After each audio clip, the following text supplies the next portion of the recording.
And Strictly Games is here. So Strictly Games, first one in, right on. Hello, Jonathan Wiesner. Hello, I'm Odin, and welcome to the Patreon-only portion of the Odin Makes live stream. The door's activating all on its own, but that's okay because I know there is a cryptid in the shop with me today. I'm not completely alone. Felicia can't be here today. Felicia had other plans, but there is a shop gremlin running around. So from time to time, you might hear a voice from somewhere else. Don't worry, that's just my own personal little cryptid, which I'm quite grateful to have running around. They'll probably be monitoring the chat and helping to call attention to important things for me to see, especially later on. Right now, though, oh, well, hey, look, Shock Gremlin's here. What a shock. Hey! Let me just say up front, we knew beforehand, because she told us last week, that Felicia wasn't going to, just double check my audio, Felicia wasn't going to be able to be here. So it's not a huge shock that it's just me today. She had other plans, whatever's going on, don't care, not able to make it in. I'm grateful for every time Felicia can come in here because she's doing it voluntarily. So it's been a very long-term commitment on her part, and that's super appreciated. Steve D, good evening all. Good evening, Steve D. So, let's see. What all's happened? Wow, I'd love to share pictures with you, but my phone broke. That's something kind of fun, isn't it? Stockton Con was not nice to my phone, was not being careful, and yeah, I broke my phone. So I'm sort of in a position of, I need to somehow get this fixed, and there's that whole money thing, you know, so eventually I suppose that'll happen. Where am I at? So last week we were at, you can kind of see it. Is this, can you, oh, of course I touched the wrong thing. Oh, I just killed it. Turn, are you gonna turn? Not very well. Yeah, it makes noise.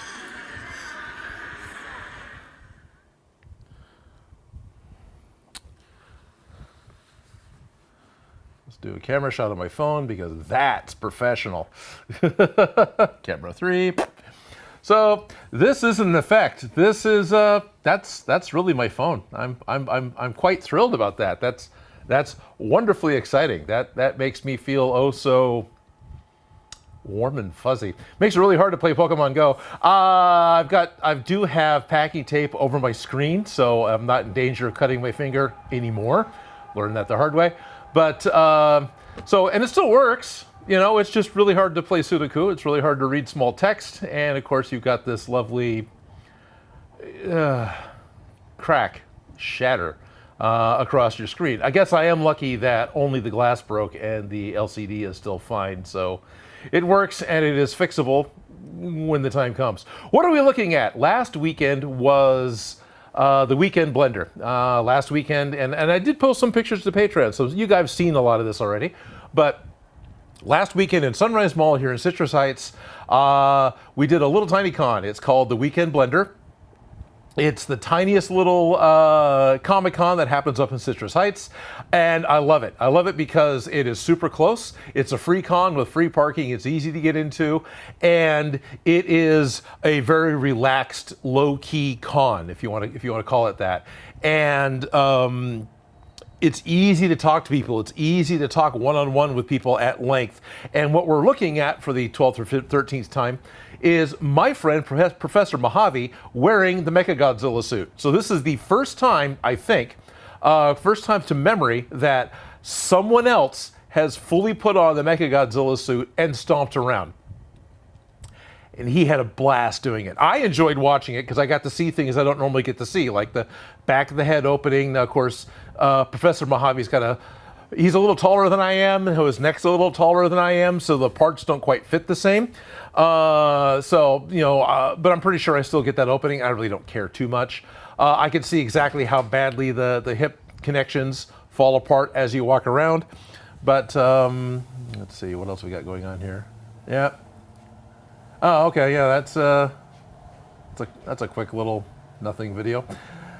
So that's Professor Mojave out of focus because I don't have the set quite right. But what's going on here is this other guy with the lightsaber. His name is Dave or David, and I don't remember his last name right now, but in the special edition of Return of the Jedi, so he's actually in a Star Wars movie, he plays the Weequay drummer in Jabba the Hutt's band, or Max Rebo's band. So he was the guest of honor at the con. Yeah, I posted this one, so I'm pretty sure you guys saw this before. So I got a chance to do this with someone who was actually walking around and not just the suit hanging on a standee. So the Weekend Blender is a lot of fun. Pete Salazar puts it on. It's part of his. He does a number of cons in a number of different malls throughout Central and Northern California. There's one in Tracy. There's one in Citrus Heights. There's one in Fresno. I think there's another one I'm forgetting about, Salinas. And so he's bouncing around like almost every other month at one of those locations. So each location has 2 a year doing these cons. And yeah, it's very cool. So happy to help support him, help support the con, and get a chance to meet people and goof around with Professor Mojave. Shop Gremlin says, "Hi Dan," because Dan's here. That's awesome. And we're both all getting ready for SAC Animate. It's going to be this weekend. So I just talked about Weekend Blender really quick, but more stuff with that will come up later. There's actually Ghostbusters related. But SAC Anime is going to be happening next weekend here, for me anyway, and anyone else in the Sacramento area. Well, SAC Anime is, of course, the Northern California Premier's Anime Con, right? I think it's Premiere. I know there's Fan X and Fanime, which I believe Fanime does still draw a bigger crowd, but it's a massive local con for me, so I love going. This is the one where I get to set up and be cosplay repaired. They give me a huge booth space. It's like a 15 by 30 that I get to set up in.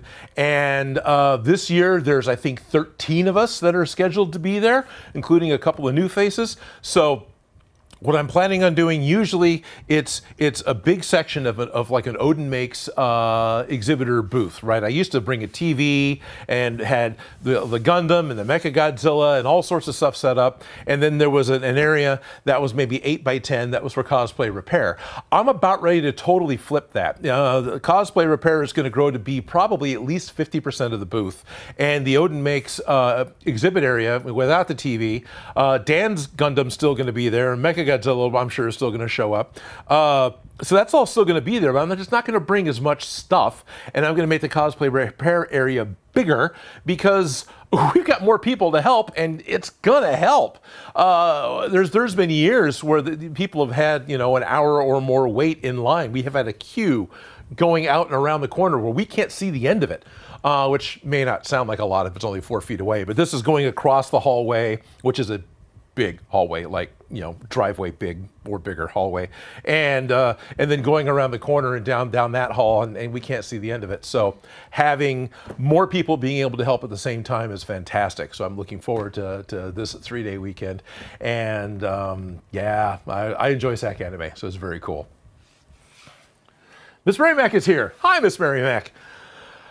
So let's see. Trying to wing it, blowing through what I had to say, I guess. Not quite. Wow, blanked hard.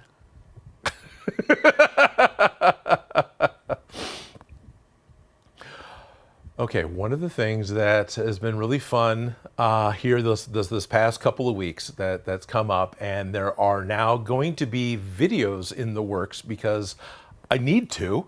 I really need to. Not just because I need to, because I haven't put videos out, but it's amazing to me. Let me just admit this with you guys. Oh, hey, Mariah Woods is here. Sweet. 1 week, Mariah. SAC Anime. It's kind of funny. It's kind of sad that basically I put a video out so far this year, a published video so far this year. I think I put one video out last year that was actually published. Everything else has been live streams, I think. There might be one other one in there that I'm forgetting, but I don't know. But really, as far as how to legitimate what Odin Makes was supposed to be to begin with, really missing a lot of content there. I've had Bamboo Labs, I've had Elegoo, I've had Creatality, I've had Atom Stack, all contact me within the last 6 weeks or so, wanting review videos for new products. Okay, this is like cool because I get new toys to play with, but it's just kind of funny to me. It's like, I haven't been putting content, in my mind, I haven't been putting content out, guys, not edited videos, live streams, but yeah, sure, yeah, I'm happy to review. So what are we looking forward to? Immediately after the stream today, I'm going to start, it's around here somewhere, start reviewing Bamboo Labs' new 3D printer. Where did that go? We brought it in here. There it is. It's Bamboo Labs' new A1. And sorry, it's a bad joke, but literally it's their A1 printer, so not steak sauce. And they also sent an A1 Mini. So the A1 printer is a FDM printer. It's a filament printer, and it's a beast. And it's not a beast that it's big. It's got a good sized print bed. It's not big enough to do a full helmet, but it's a beast that it's reliable. We've had other printers. We've had a number of other, let's generically categorize, I don't need to do this, this isn't the thing. So we got other printers that were made in China and designed in China. We have other printers that were made in Prague by Prusa. And the Prusa printer is one also that you just plug it in and it goes. But in order to do some better quality filaments and have more control of the environment that we were in, we built a housing for the Prusa. And that worked so well that we ended up building a housing for the Mingda printers that we had, and then tried to do it with the Elegoo printer and tried to do it with the Atom Stack Shark. Was that an Atom Stack? Lot Max. That was a Lot Max. Okay. And well, those guys just refused to work. But these are the printers that we use to do the giant Emmy that we did over this last summer. And so 3D printed an 8-foot tall Emmy. I've got pictures of it on my Instagram if you're not on Discord. And having a housing for it is major because it maintains temperature control and maintains humidity control, neither of which I had in my shop. And it's why I gave up on 3D printing, because all I ever had was failure and there's nothing I could do to fix it. Well, when you have 56% humidity and your temperature is 60 because it's a crypt, well, guess what? 3D printers hate it and they won't work. Oh, shock. Took a cryptid to tell me that. I mean, I kind of figured it out, but I didn't know the exact specifics of it. So now that we've taken some steps to do better things with the printers, they work really well. So why is the A1 a beast? Because it was printing on the dining room table in my apartment with the air conditioning hitting it without paying attention, and it still printed fine.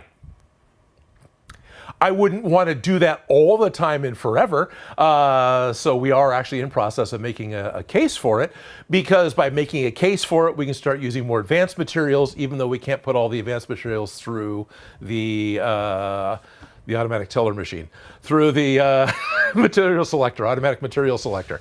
It's an AMS as opposed to an ATM or the ATF or whatever, or the MMU. Oh, or the MMU, which is what Prusa has, right? So what's the difference between an AMS and an MMU, aside from letters? or yeah, I could just keep going on. Or ABC, American Broadcasting Corporation. An AMS is an automatic material selector. What that does is it has 4 rolls on it, and this is all open air. And it feeds into a little unit that's on top of your print head, where all 4 filaments can go in, and they're servo controlled, so it will push the filament into the print head. So it's pushing the hot glue into the hot glue gun, and it starts printing. And it has other little things that it does where literally it poops. It'll start making sure that it's clearing out the previous color, and it does that off to the side. And it has a way of cutting the filament itself, right? So it can kind of cut the filament free and get rid of it. So that may effectively it's pooping, right? So it's creating this mixed color that you don't want in your print and discards that, and then it comes back and lays down the print. So we've been able to do multicolor print in place with a couple different things, mostly a lot of those flexi dragons. Shock Bremlin went through and painted the eyes to be white, painted the pupils to be black, and painted the teeth to be white. and then printed the body with a multicolor filament, one that's like split right down the center. Half of it was purple, half of it was blue, and then the way it's printed, it ends up looking metallic and sheeny and holographic, but it's not. It's just got this, you know, because the dragon's printed kind of in a spiral. It's got a nose and it wraps around to its tail.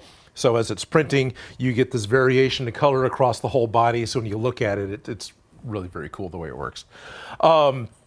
So what's happening with the automatic material selector, you have to have 4 materials that all run on the same temperature because they're all going into the same head that's already warmed up and doing its thing. And you can't really get too much variance on that. I think you can get a little bit, but not a whole lot.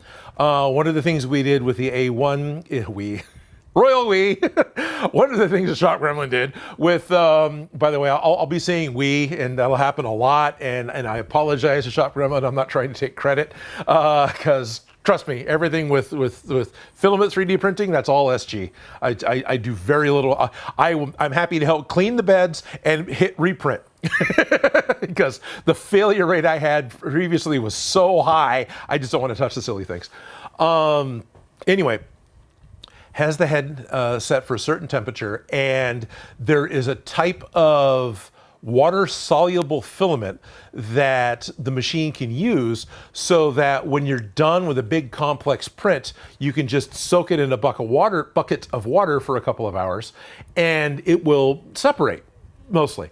And because that water soluble costs a little bit more, the machine is smart enough to build up the support out of regular PLA, do a few layers of this water soluble stuff, and then continue with the print you actually want to keep.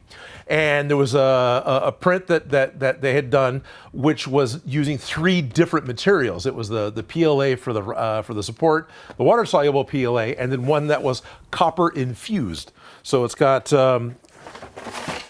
the ability to patina. It's got the ability to rust, which I don't think we've tried doing yet.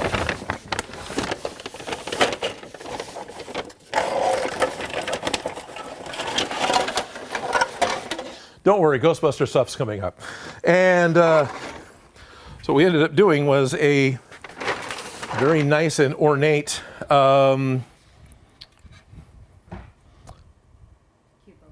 Cubone. All I think it was Marowak. Cubone skull. And of course, you know, sort of a Day de Morit, Day of the Dead type of, I say Day of the Dead, and all I can think of was George Romero. And then oh hey, actually, over here, still has a little bit of the water-soluble stuff stuck in it.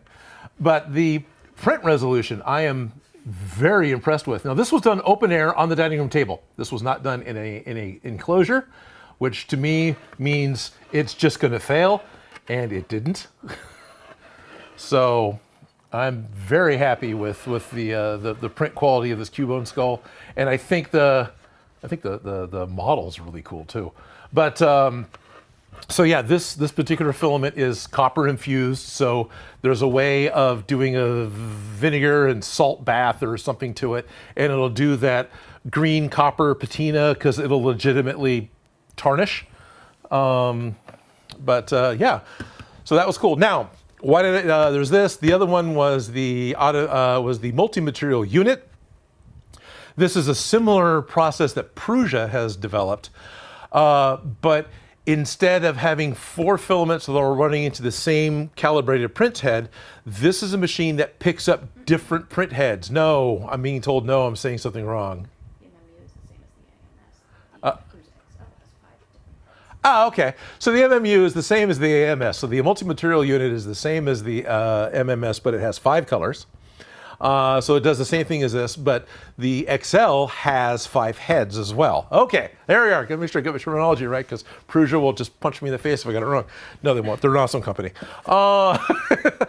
So what is the advantage of having 5 different heads? You can have one set for PETG, one set for ABS. Both of those are much higher temperature than PLA, which is much lower. So you can use the inexpensive PLA. This is, you know, in 3D printing terms, inexpensive.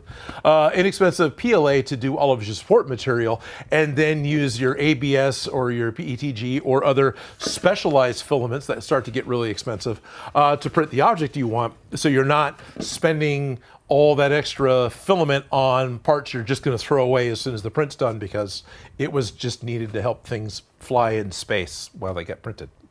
If you don't know what I mean, I don't know how to elaborate better. Hopefully I said that mostly right. Oh, good. Oh, right. And there's another filament called TPU, which don't have any examples of here, that's flexible. And so this becomes, you know, it's not elastic, but it is flexible and bendable. So that what they made was a hand with tendons in it, a skeletal hand with tendons in it. And make sure I said that right. So all the bones were printed with PLA.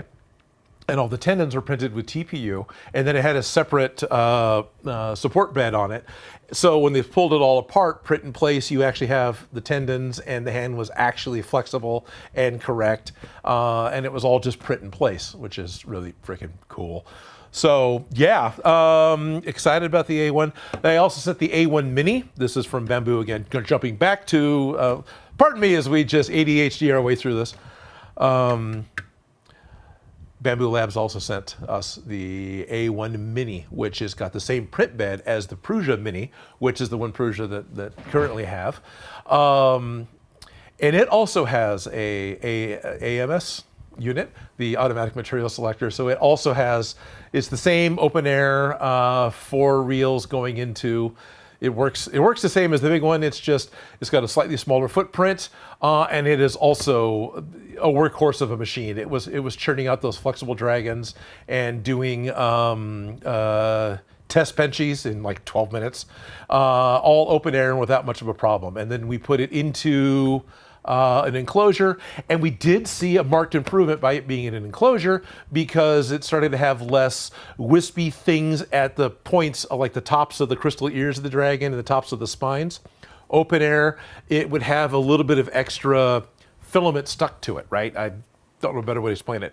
Getting a cleaner print by putting it enclosed, because it's temperature controlled.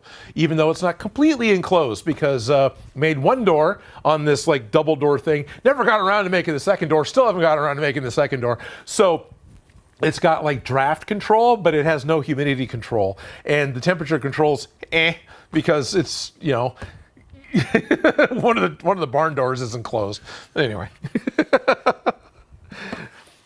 So that was the Bamboo Lab stuff, which is really cool. So immediately after the live stream today, I'm going to start recording that's just why I've got this stuff here, a review video about the A1, and trying to get that done, because would really like to continue having a good relationship with Bamboo Labs. I know there's a number of people here on Discord that have loved this machine, Ace being one of the most vocal for it, because he's got, I'm not sure which model.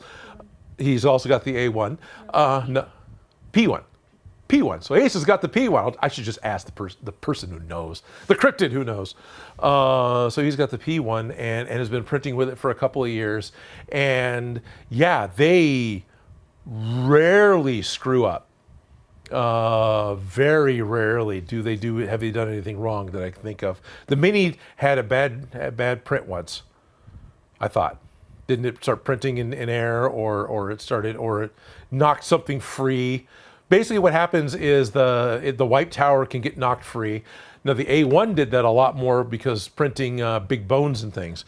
And like this guy, when I got to the very end of the tops of the ears, you have a white tower. So all the different things this printer does to try and make sure it's got a good print. It does it ejects the material it no longer wants. It poops. And then it has a little silicone pad on the back with bristles where it can wipe its nose in order to clean stuff off the nozzle. And then it makes a wipe tower where it does a really quick small tower to start printing, so it's able to tell, I guess, that it's ready to actually start printing, and then moves on to do the new layer. While doing this, as the print tower got really tall, it managed to knock it free and knock it over, or something happened, but the print tower fell over, which seemed to be enough to have a layer shift up here in the horns. So there's an ever so slight, not even a millimeter layer shift up here where the horn's kind of moved over, which is a bummer, but it's still a good print. And then really, okay, hoping that having this is again, open air on the dining room table on a print that took days to complete. So this is coming and going out of the apartment. So hopefully having a enclosure for it will just keep it a more controlled environment and reduce those problems. Other issues you have is as your PLA is exposed to air, it is absorbing moisture, and that is a big deal with the water-soluble stuff that wants to fall apart when it absorbs moisture. But then other details with PLA, if it gets too high of a moisture content, it'll actually start turning into steam while it's printing, and that causes, you can imagine, you're printing along and it's just, it's not what you want at all. It doesn't work out the way you want it to. Wow, Dan and Shop Grumman are back and forth a lot here. Where I was going to be a SAC anime. Look at you trying to make out you know what you're talking about 3D printing. That's right, I'm practicing, Steve D. I've got an expert here with me to let me know what I'm talking about. But Elegoo sent us a resin printer, and the new Mars 5 Ultra resin printer, which is a 9K resolution, 9K, Mrs. Bueller, a resolution printer. And yeah, I'm all about that thing because resin printing and for some reason, I work with that, probably because I've had a high success rate with it once I dumped Chitu Box and started using Lychee Slicer. But resin printing, I work with really well, and I'm able to do just the processes with that, with the chemicals and whatnot. That works for me. I don't understand why a hot glue gun doesn't work for me. It should. And Cubone says, "What did you do to my mama?" "Oh, we just made it pretty." At Vexen. Mariah Woods, pretty Cubone skull. This will probably be at SAC Anime. Miss Raymack says, "This is heckin' cool." Yeah, TPU takes a lot of testing to dial it in, and the AMS they sent was the AMS Lite. So there's two different AMS units from Bamboo Labs. There's the Lite, which is what we've got a hold of now. That's why I'm calling it open air, because it's got 4 spindles on like a dog bone where it's able to pull from. There's also one that has an enclosed box that is a dehumidifier, but it doesn't heat, right? It heats too. Okay, good. So it preheats the resin, which is the resin. It preheats the filament, which is great, and then the dehumidifier helps combat what I was just talking about with it sucking up moisture out of the air. So that's much nicer, and yeah, hope to get to play with one of those in the future. Jonathan Wiesner, pardon me while I just ADHD my way through this. My new favorite quote needs to be on a shirt. Welcome to the Odin Makes t-shirt. Dining tables are for crafting and not for dining on, laugh out loud. Guess what, Steve? I've got a cutting mat just like this on my dining room table at home. It's just kind of become the de facto placemat. Working on something, you move it all to the side, you put dinner on it, sometimes with a trivet so you don't, make the center of it warp. And then you take your food back off of it and the crafting stuff comes back because it's the only table I got to work with. But yeah, no, it's totally for that. It's great fun. The Elegoo Mars 5. The Elegoo Mars 5 is the resin printer. It's 9K, which is the screen resolution. The difference between resin printing and filament printing is all about servo control. So filament printing is the smaller the layer, the tighter the tolerances, the more control you have over where that tiny little hot glue gun is in space is how much better of a print you're going to get, more or less. There's a lot to go along with that, and Bamboo's got a lot of it really dialed in. It's a nice looking machine. Elegoo Labs is, resin printing in general, it's about your screen resolution. So when you're printing with resin, you have a UV reactive resin that sits in a vat that's got got an example here, that's sitting in a vat that has a clear film on the bottom of it. And what happens is just directly underneath that clear film, there's an LCD screen. It's just a black and white LCD screen. And what it does is it shows a sequence of images that, when stacked up, creates your 3D print. It's sort of like digital silk screening, but that may not work very well for people having done silk screening. It's sort of you've got the screen over the bathroom window, and it gets wet, and you have some squares that are blocked off with water and some squares that are open, so you can see through the open ones and the blocked off ones. Same thing, if it's on or it's off. If it's on, then the pixel is black, and I think whichever. So some pixels are black, so that creates enough of a shadow that the pixels that are turned on lets the UV light go through and causes that small section of resin to set up and solidify. Very similar to UV nail polish as well. Same type of idea. It also has some servo control that the smaller the increments of a layer you have, the better layer height, layer resin resolution. Yes, well, they're both resolution, but yes, resolution. So you have less layer lines, but the high resolution of the video also is giving you greater, crisper detail and better resolution. So a 9, it's tiny too, right? The screen's only about that big. It's not a really big print surface, but that's okay because these things get used all the time for printing miniatures. And to that end, this was actually printed with a 6K machine. Shop Gremlin purchased a 6K Anycubic resin printer earlier this summer just to play with. And give me my flashlight, please.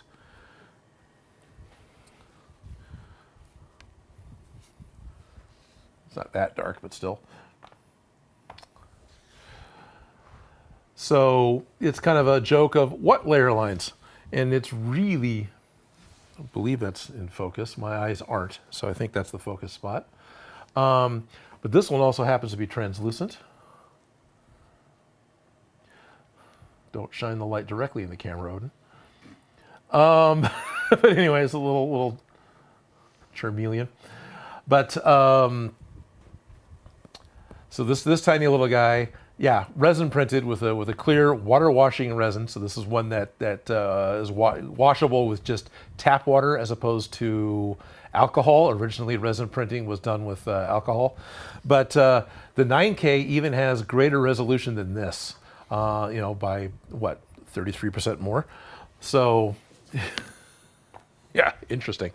What have I been doing with it? Oh, I should have done that.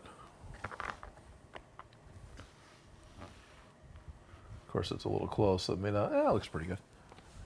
So what have I been doing with it? Let's see, where did I set my box? That's not what I want. I set my box over here. We'll be going live here pretty quick. With the 9K printer, I've been printing. Oh, that blows out great. You can't see squat. I've been printing skulls. This is just what I've been doing the past couple of days. But yeah, so this is printed the 9K printer based off of a CT scan. So it is actually as medically accurate as we can get at 1/6 size. So if your GI Joe had a zombie problem, this is kind of the outcome, right? This is Yorick in 1/6 scale. Turn my flashlight off.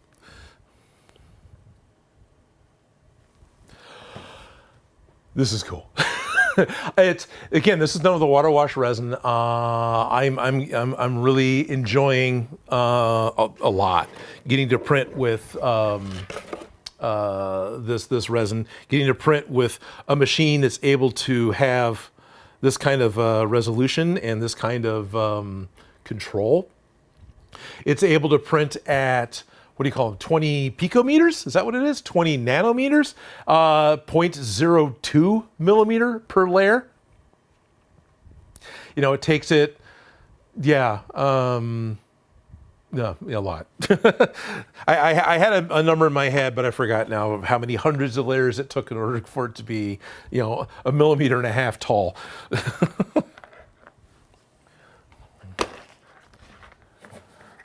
So he is head. So this particular skeleton was set up. Oh, his spine's not turned around.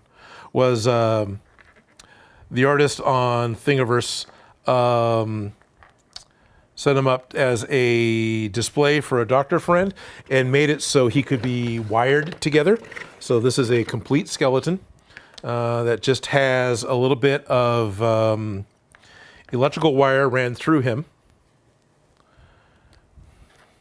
Of course, haven't really figured out how to get the clavicles to get on there yet. I just set them up in a way that I can't show them off on any of the cameras.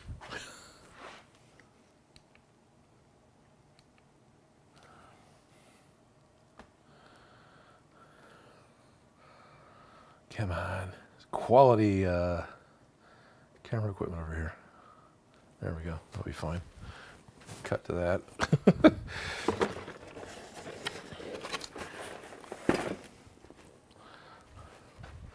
So this is a 1/6 or 12-inch tall, fairly accurate skeleton, which is kind of cool. So yeah, very Army of Darkness, very Jason the Argonauts, Ray Harryhausen. This is pretty. This is actually something that Professor Mojave was very interested in getting a hold of because he's very much a bone guy and bone collector. So it's kind of cool to get a chance. That's a bad shot. Get a chance to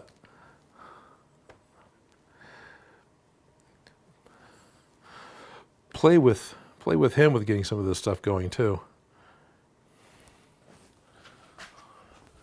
Is that in focus? Playing with the cameras. Sorry, the only one here. Oh, I touched focus, so guess what? The focus is this zoom turned off. And with that, that's a perfect image to start the public part with, right? Let's jump over here, go edit. Not that anyone is exactly, waiting right now to jump right in right now, but it's fun to think that way. There it is. Visibility, public. There we are. Great. Okay, watch out, guys. Gates are open. Those prints are awesome in person. That's what Dan says. Miss Mary Mac took her cutting mat to college with her. That's right on. 2 cutting mats on Steve D's dining room table. Dan says, print out a full-size skeleton to wear for some of your props. Yeah, the possibility. All you gotta do is scale this guy up, right? Ralph Morick is here. Hello, Ralph. Heck, and scan your face and print your own skull. Yes, I would love to CT scan my own face and have my own skull or my own head, whatever. Adaptable says, that's super cool. I love the skulls. Yeah, for sure. Looks like we got I'm not quite sure what the emoji is. Little person with a box, probably asking for one.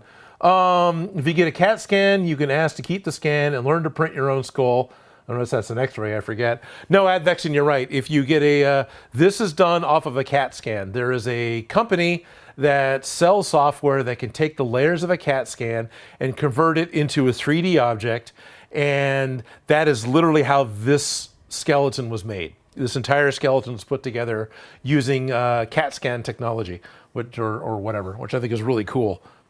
I'm gonna have to zoom in on this one. If I can get up. No, it's too far away. Whatever, we'll get off this head. So yeah, no, that'd be great. And actually that was something that Professor Mojave talked about 20 years ago when 3D printing technology was still fairly new and not available in-house. It was still industrial only and it was still resin-based, is what I remember from like the late 90s, early 2000s. It was still resin-based, huge vat with lasers on an XY. And wherever those 2 lasers intersected, that created the color wavelength needed to make the resin set up. And it was able to, the material was viscous enough that it supported itself, right? So you saw, I'm sure saw it start at the bottom of the vat, but it would XY its way up, generating your part. And extra overhangs and things weren't a huge big deal because, actually thinking about it, you probably still had to have supports, but the fluid really helped support it so it didn't fall over that easy. When it was all said and done, the build plate pushed up through the vat of resin, and you were able to get your part out of it. Crazy expensive, prototyping machine, early days of doing this stuff, but knowing that existed, Professor Mojave more than once was trying to find a place that would be able to convert a CAT scan into an object so he could 3D print his own skull, so he could sit and look at his own skull. And the fact that you can do this at home now, 20 years later, 25 years later, we can do this at home now. It only took half a lifetime, but that's okay. It's kind of cool. The CAT scan conversion software isn't that cheap. I found it this morning, actually. And it's medical software, so it's not cheap, but you only have to have it for 1 month and get your CAT scan converted, or maybe find someone. Anyway, it's cool. Anyone remember Mr. Skullhead from Animaniacs? Yes. Hey, look, it's Bony Tony. King of Freaking Cosplays is in here. Questions for Odin. Does pineapple belong in lasagna? Does pineapple belong in lasagna? First off, King Fire, the king of cosplays. King Fire, the king of cosplays. I want to congratulate you on having the single most on-topic question so far this live stream. I'll be honest, if I was warned there was going to be pineapple in lasagna, I'd be like, okay, sure. I don't mind pineapple on pizza. But when I think of pizza and when I think of lasagna and when I think of what that's going to taste like, I'm after the savory flavors of those items. So the sweet of the pineapple doesn't really work for me. Same thing with hot foods. There's like a lot of the hot chips and a number of other hot sauces that have been coming out more recently, as far as I can pay attention, are leaning towards it's sweet and super hot. It's like, that's not what I want. That's not what I'm after. I want savory and hot. I don't want, sweet, and some stuff is good. I like it in Asian foods, but it's not what, and I don't care for jalapenos and sushi. Found that out. Yeah, that doesn't work for me. This isn't the flavor I want in my sushi, because this isn't the flavor I'm picturing when I'm getting ready to eat it, right? Do I like jalapenos? Yeah. Do I like hot sushi? Yeah. Do I like the flavor of jalapeno in sushi? Not really. I kind of don't order them.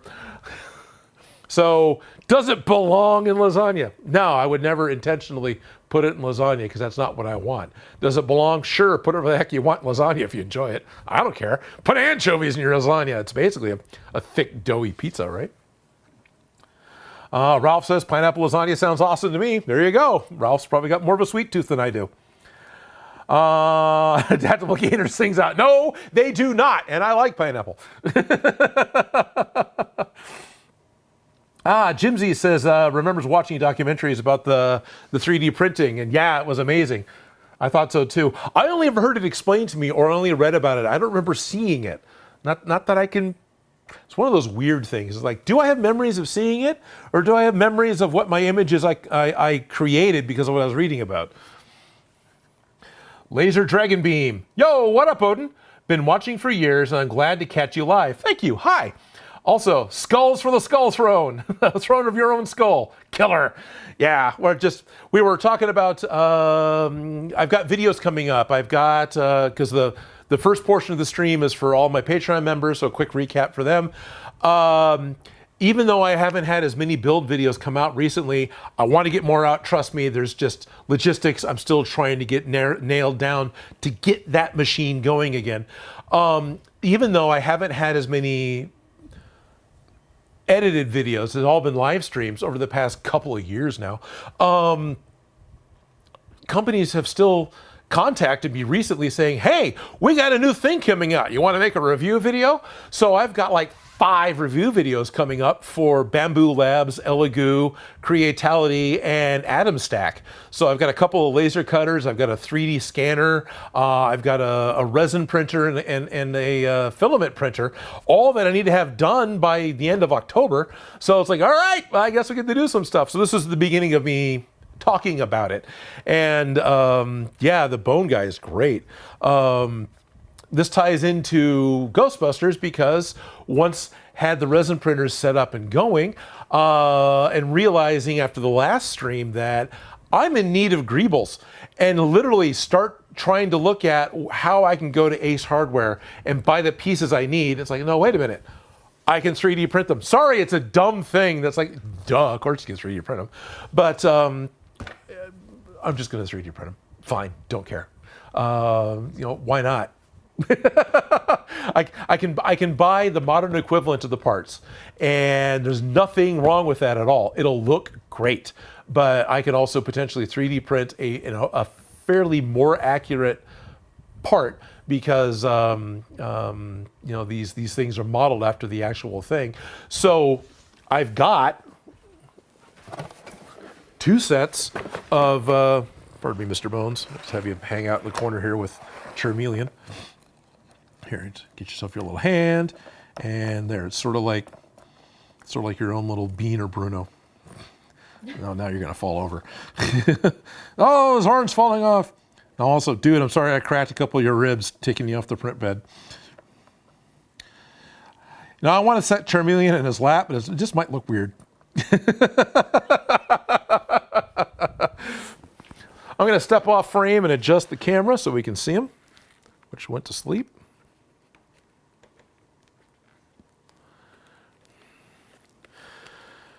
Oh, this little tabletop microphone stand thing that I found is a piece of junk. It's okay. It's only meant to hold an LED light. It's not meant to adjust. It's either. Ah, there it is. All right. It's one of those things where I'm trying there we go. What am I trying to do? It has just a nut and bolt tightened up. Loosen the nut, Odin. It has a nut and bolt, and that's all it is. It doesn't have any knobs. You can adjust the tension for how the head moves up and down. So it's got a good amount of tension to hold the heavy camera with the lens. But it's one of those things where it's click, too low, cut off the head. Click, too high, cut off Charmeleon. Click, too low, cut off the head. So I was just fighting it back and forth. But anyway, so now I've got, oh, he's not quite in focus. I've got,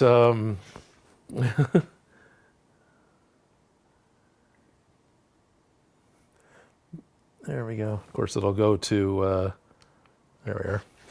I'll lose my focus assist. There we are. So I can hang out with Mr. Bones. Of course, I touch the table and everything moves.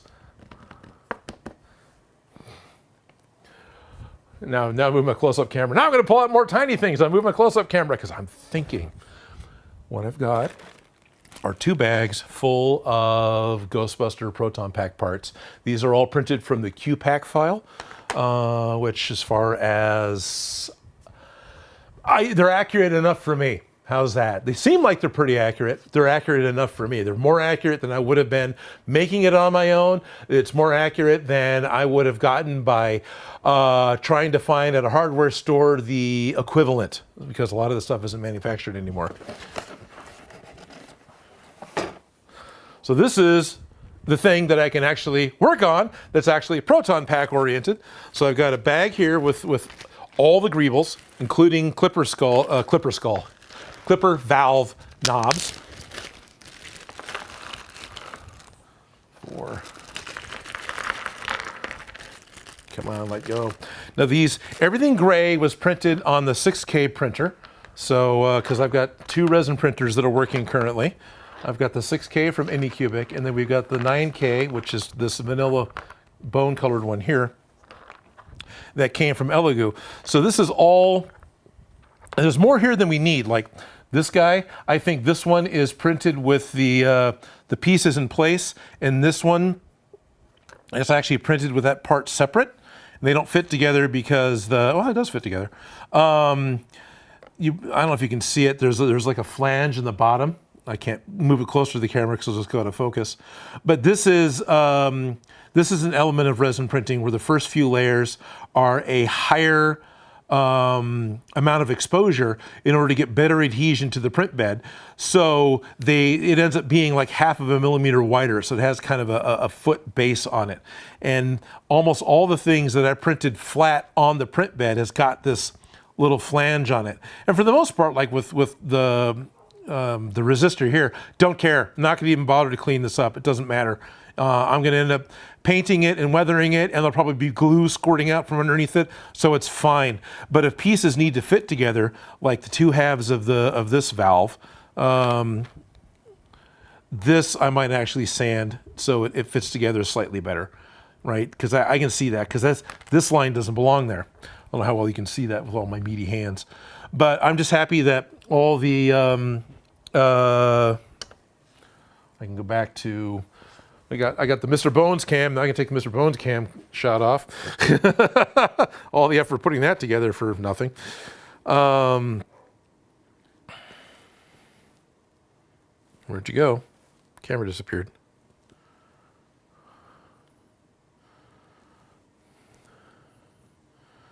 Obviously, I can't focus the camera and talk at the same time. That's looking pretty good. Okay.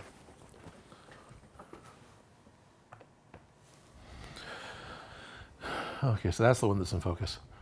So able to have, the knurling, that's the word I'm looking for, on like the clippered valve knob, and this is one of the knobs that goes somewhere else, and this is the knob that goes on top of the Neutrino wand, and it's got the knurling on the side. This is the piece that Bryce knew, or somebody else was suggesting to use the end of a flashlight, which was exactly the right thing to do. And so now I've got this piece that I could use instead. And there's more clipper valve parts, more banjos, I think they ended up calling these, I think. You guys are welcome to correct me. Get my fingers out of the way so you can see it. One of the fun things with resin printing, when you print these guys, if it's not sitting flat on the bed, like this was sitting flat on the bed, and you can see the little, let's get something slightly smaller than my finger. And you can see down here, sorry I keep wiggling the table. You can see down here the extra foot from, this is just an anomaly of printing, right? These are the base layers that adhere to the print bed. Now, if you take an object like the banjo here, I think this is called the banjo, and it wasn't printed flat on the print bed, it was printed on supports up in the air, you have the side that where the supports touched ends up doing this, like, it kind of looks like the top of a loaf of bread. It's because the surface tension of the resin remains in between where it was connected, and it's not perfectly smooth anymore, and you have the little tiny dimples from those connections holding it in place. Sorry, I got this big old finger in the way. But I can just sand this, That's, all things considered, that's pretty acceptable for, in order to get this part. But I can just sand it, spray it black, and hit it with rub and buff or something and get my metallic piece. And so a lot of the parts have that base. Like, this is the heat sink that goes on the side of the wand, which the wands we've got right now were laser cut on foam and don't have the veins, don't have the fins at all. It just has etched lines. But this guy, when you're 3D printing with resin, there's this tug of war between the print plate that's always lifting up. Every time it lifts up, let new fluid in, sets back down, exposes the new layer, lifts up again. And then you have this plastic film that the liquid resin's sitting on, and there's a tug of war between the plastic film, which sticks to the resin, and the resin plate, which sticks to the resin. So as it picks up, you want the resin plate to win and not the plastic film. So a big object like this that has a big surface area, to print this just as a full square, all this surface area has to win every time it prints with the build plate when it moves up. So you end up wanting to print it on an angle, because you print it on some kind of a wonky angle, wonky donkey angle, then you've reduced the amount of surface area, because you start slicing it like this. You've reduced the surface area as it moves up that's in contact with the plate, so this has a better chance of winning. Of course, it prints like this, but anyway, that means the entire backside has that weird bumpy texture, has the weird, it's not flat because this is now on top because it prints, you know, this way with all the supports attached to the part that goes up and down. You get this uneven because surface tension's a thing. And you can actually kind of see some layer lines on this. You see all those little lines? That's individual lines of every time it picked up and put down. This plate of parts took, I don't know, 11 hours to print for everything.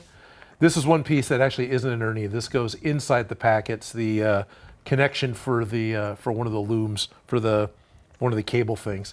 So this is just a fitting to go inside the pack to help support your wires. But like that's the top of, you know, something else. You guys know what they are. They even have the hand crank, which is cool. But same thing. It was printed on an angle, and so I have to sand the bottom. And then this one specifically didn't quite have enough support. You see how it's wide on this side and it's not wide over here.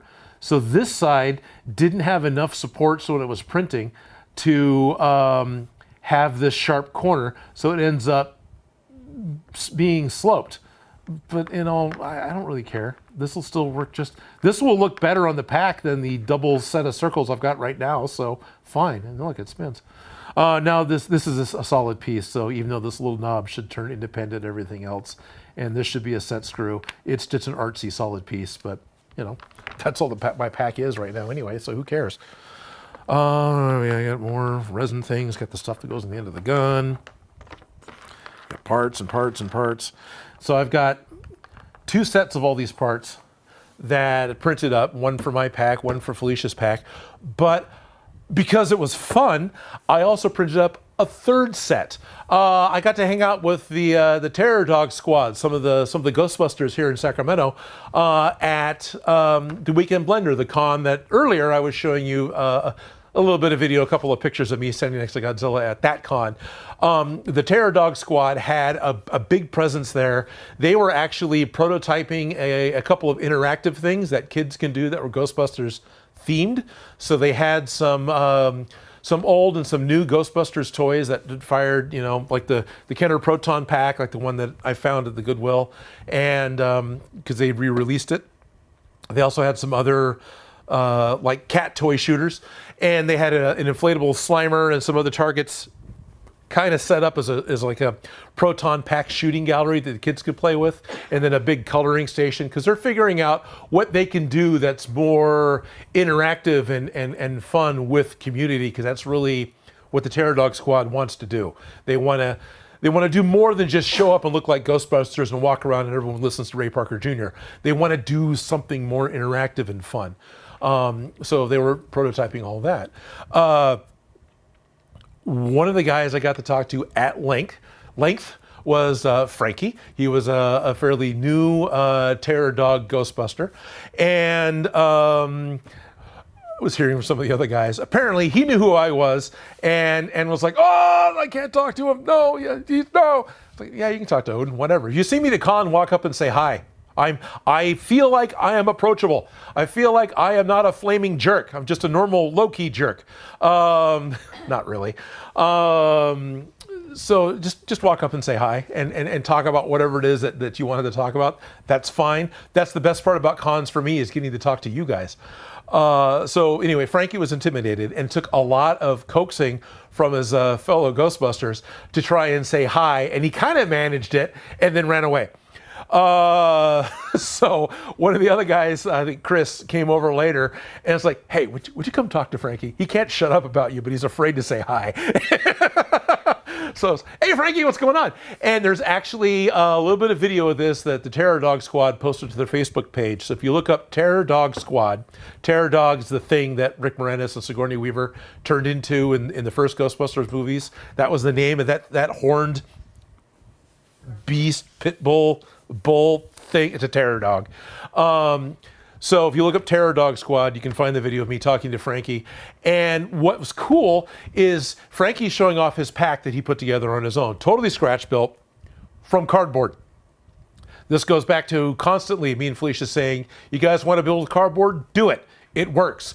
Frankie's pack looks great. I didn't clue in immediately that it was built out of cardboard. He's showing it to me and went, yeah, that's a pack. That's great. I love all the detail. Oh, wait, that's cardboard.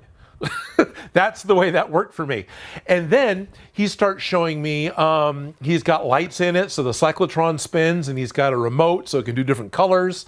And then he starts unplugging some wires and pulls the lid off the cyclotron, and the inside is detailed, kind of like what you saw in Afterlife. Again, it's all cardboard. The inside hadn't been painted yet, but it still looked fantastic. And the cyclotron, yeah, it had chasing lights, right? Chasing LED lights inside of Frankie's pack, but the unit itself spun. He repurposed the spinning gear from a chainsaw toy, he was telling me. So basically it had a spindle with a couple pieces of copper tape on it. He'd wrapped wire around it, or that's the way the toy was made, unclear. So the LEDs could spin on top of the spindle and still get power coming from the stationary battery pack. So the lights would not only blink in sequence, but the whole thing would spin, which was very impressive. And then he also incorporated slime canisters pulled out of one spot, and another box opened up that had a little Bluetooth speaker, and then another little box opened up and had more parts in it. And there was a thing from Frozen Empire, which I haven't seen yet, which he opened up and said, yeah, this does this, because that happened in the movie. It's up in the top of the pack. It looked to me like some of the cooling vents kind of slid out. And he's starting to incorporate magnets onto the side of his pack, so we can take those caution tape parts from Frozen Empire and just magnet them to his pack in order to upgrade it into the more safety robust version. And he had like the flash guard, flame guard thing on the end of his Neutrona wand that was from Frozen Empire, he told me. And all this is pretty much out of cardboard. You know, the Neutrona wand and some other parts were other pieces that he had, but still, doesn't matter. Highly impressed. And what's cool is I got to see Alice packs up close and how they were painted, because you guys were trying to tell us a couple weeks ago, some parts are black, some parts aren't black. So I got to like point blank ask, hey, what's going on? And it's like, oh, okay, yeah, all the metal bits are basically black, and all the soft fabric bits, they're pretty much left olive drab, but a lot of them have extra padding on the shoulders. There's like an extra set of gray pads that are strapped to the underside of the Alice pack, green pads, and I assume that's canon and not just what Terror Dog Squad was doing. So that was really cool to see. So getting to talk to Frankie and getting to see these packs up close and getting to talk to the guys for a couple of hours at this con is what got me excited about 3D printing. So that night I went home and sliced the file and started 3D printing because, oh yeah, I already had the Q-Pack downloaded. Duh. You know, I was planning on this a while ago. So came back Sunday with a full set of all this stuff, and we were printing other parts. So I've got this one resistor that's the different color because this is the water wash. All this fit on one plate for the Anycubic. This is one print piece, but this guy didn't, so I stuck it over with some of the bones that we were printing. Bones. So I bagged it all up just like I got here, and go back to the con because it's like, this is fun. This got me jazzed about building it because I actually got to see it. That's very important for me. I love talking about this stuff with you guys, and I love all the stuff that you share with me about how the packs worked, where to find resources for the packs, where to get stuff. But to see one in person that even is the Spirit Halloween, because they literally had full-size Spirit Halloween. They had HasLab, they had 3D printed, and they had cardboard. So they had a great selection of packs to look at. And got me more jazzed about this, so I started 3D printing. Came back Sunday. I've got the bag set aside because I decided I'm going to give a bag to Frankie. He already talked about potentially making another pack. Here, you want some parts? Because it kind of sounded to me like he didn't have the 3D printer, right? And it's like, sure, here, I did it overnight. Here you go. About an hour and a half into the con, somewhere around there. It wasn't too long into the con. I hadn't taken the chance to go over and talk to the guys yet. still kind of getting set up. I think we just gotten done messing around with Mechagodzilla because Professor Mojave showed up immediately and put on the Mechagodzilla suit, and that all happened on Sunday. Anyway, they come over and ask, hey, can we shoot a quick little video with you? Sure, yeah, okay. And so Chris has got the camera, or one of the other guys, and Frankie's talking to me. And we're just talking about what we talked about the day before a little bit. It's like, okay, this is great. I can kind of see what's going on here, because he's trying to reference what happened before, talking about how much fun it was to talk to me, but he's got a folder tucked under his arm. And it's like, oh, okay. So, make sure I'm, doing the Hollywood talk to somebody, but you have your body open to the camera, right? You're not facing each other. You're kind of standing this way so the camera can see everybody. So I'm talking to Frankie back and forth, and he pulls out, because of all the things you've done and all the help you had yesterday, we want to make you an honorary member of the Terror Dog Squad.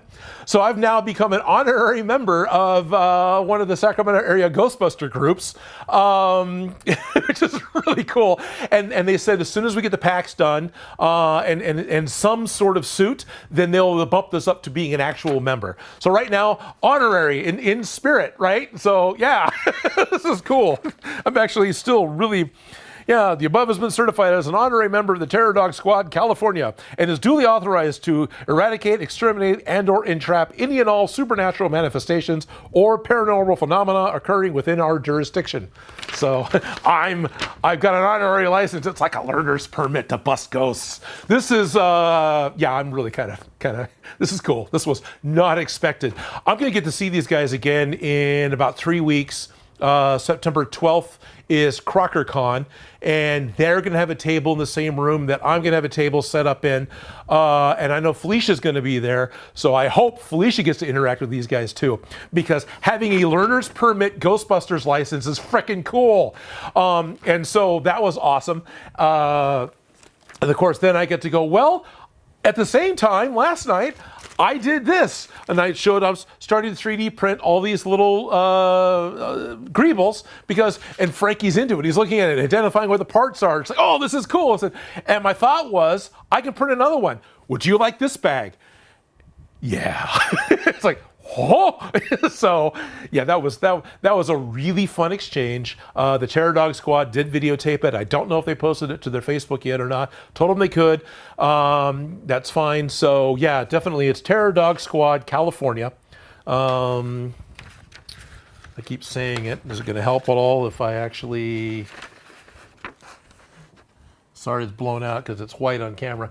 But Terror Dog Squad, California. So if you look that up on Facebook, you can find the guys. Frankie is the main guy I'm talking about. A couple of the videos have been posted over there. But yeah, this is my learner's permit. I've got a learner's permit for being a Ghostbuster. Don't know of a better way to put it. I think it's awesome. Laughing at it. I'm sort of joking about it, but not. I'm joking about it being a learner's permit. That just occurred to me. But honestly, this is I'm excited.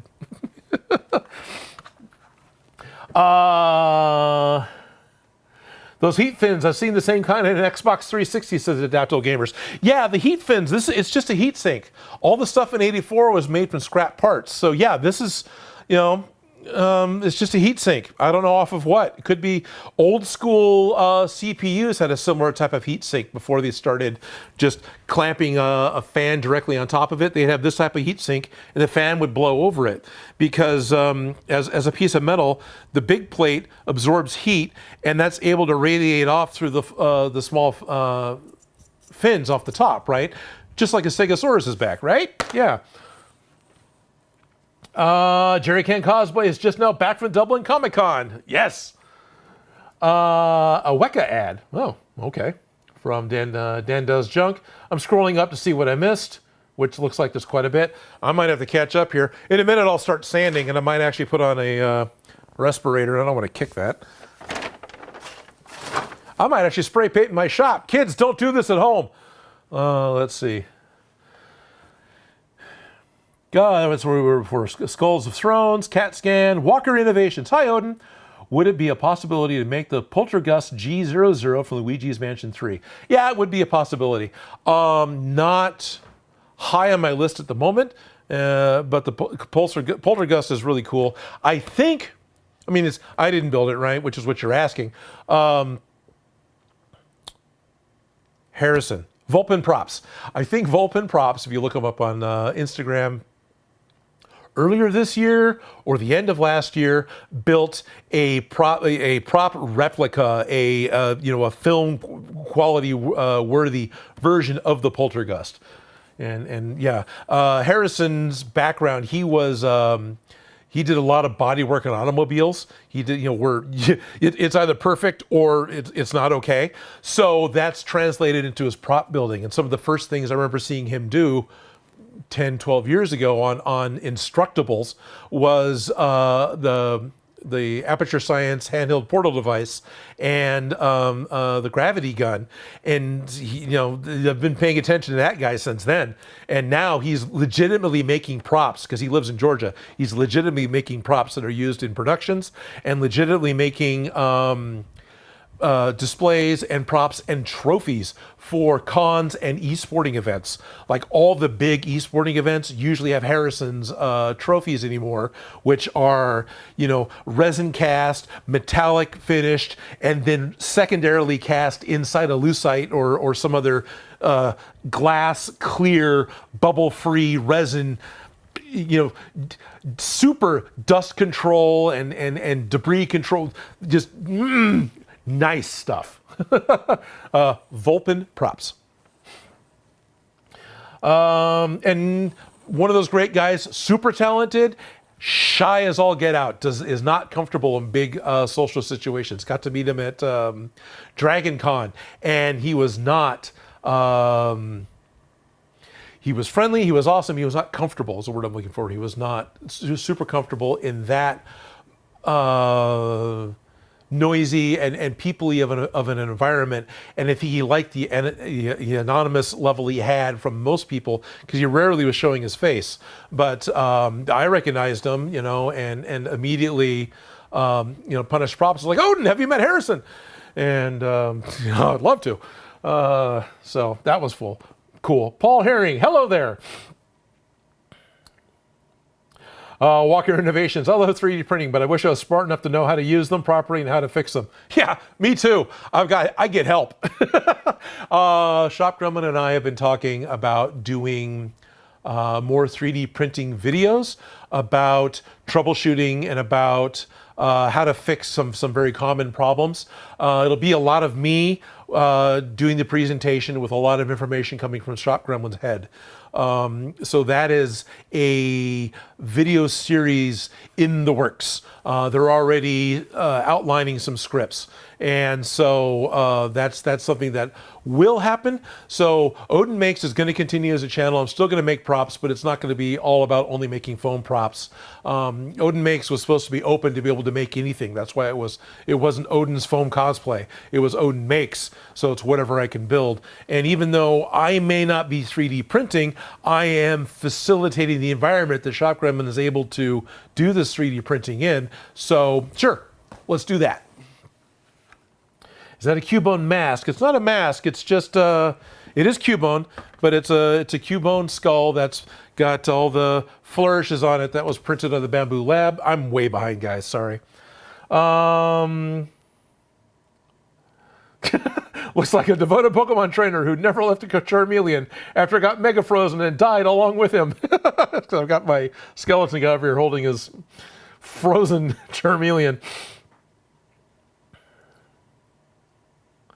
I do not know Wicked Makers. Sort of simplifying that question, Walker, because I'm in the past here. Hi, Odin. I was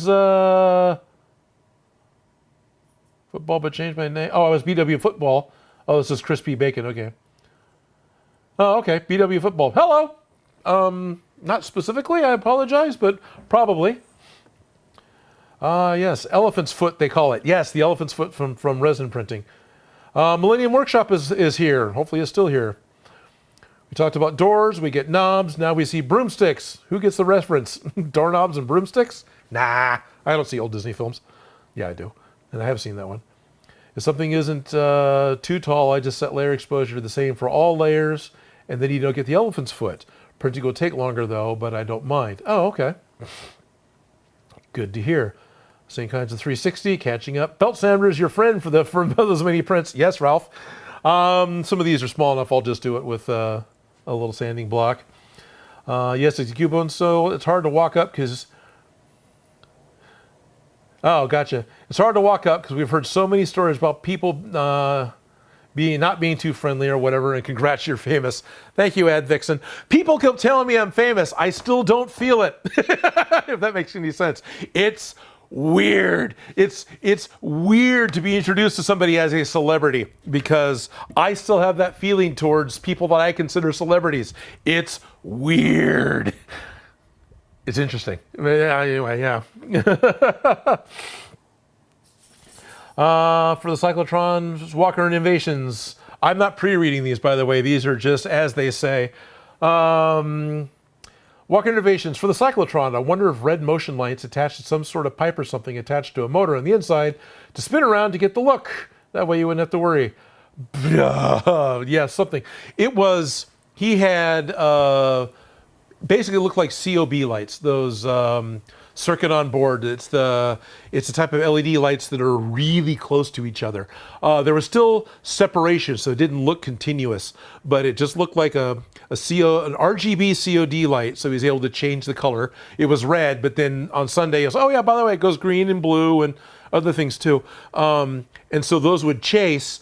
But as those chase, and it wasn't a terribly fast chase, it would spin, and you could actually see both the motions through the cyclotron windows in a weird way. It was like they had trails. Oh, the trails, man. You know, it kind of looked like that. And so it was really very, very cool. Ralph has got countless heat sinks of all shapes and sizes of electronics that he scraps out for his metal casting. This guy is 53 millimeter by 54 millimeter. Well, that's nice. Yeah, so it's 53 by 54 is all this guy is, with a height of about 12. Moon Eye says, yes, please, because wow, would that be useful? It's probably, I'm not quite sure about which one now. It's probably about the 3D printing series. Would ever consider building a slime pack in Ghostbusters 2? Probably not. Making a proton pack, I could consider it, but if you can't tell from my reaction, that's not high on my priority. I've got a lot of Ghostbusters stuff to build and make to have a suit to be a terror dog. But, yeah, not sure.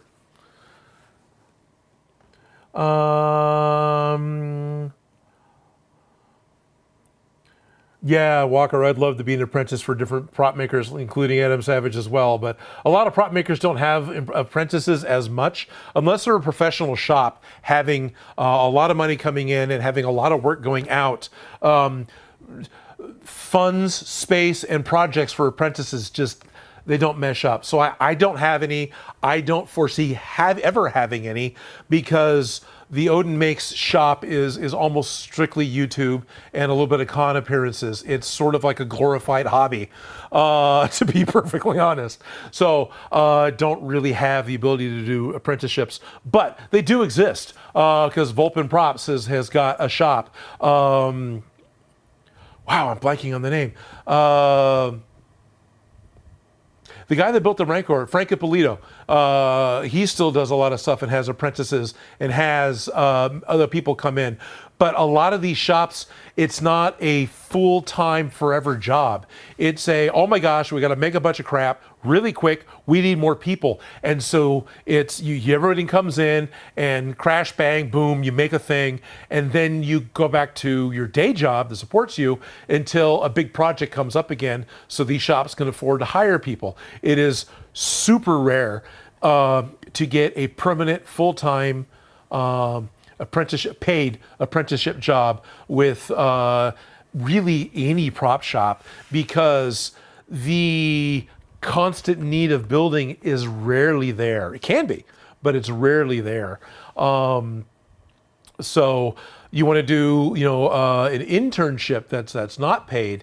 That's a higher chance, but all that Don't give up on your dreams. If that's what you want to do, talk to shops, talk to people on YouTube. I'm telling you, I can't, I'm sorry. But don't give up on it, because there's a lot of stuff to learn, and a lot of these people have need. I don't. You're not asking me, which is cool. I don't. Stephen Hall's here. Hello, Odin. Park Knight, what's up? Michael Chanel. Hey, Odin, I love your work. Thank you, Michael Chanel. I should make a Predator mask. Yes, I should. That's been on my to-do list for years, is the Predator biomask, specifically, not so much the angry crab face. Yeah, I know you are. Adam Savage to Odin. Yeah, Smooth Ice 2K. That was amazing. So I got a little bit of the celebrity whatever thing when I finally got a chance to meet Adam Savage. I actually got a chance to talk to him. And watching him have an interaction with Shop Gremlin, and Shop Gremlin had Bean, so he's all excited. Adam's all excited about talking to Bean, and finally stopped to get to shake hands and say, hello, I'm Odin, I've got a YouTube channel. Oh, I know who you are. It's like, oh, okay, cool. I wouldn't expect you to. That's cool. It was all very friendly. I may not be presenting it friendly, but it was very, very fun and friendly. It was great. Idle Mercy posted it twice. I was indeed about the 3D printing stuff, and what's one of my most prized builds that I have done? Actually, it fell off the wall recently.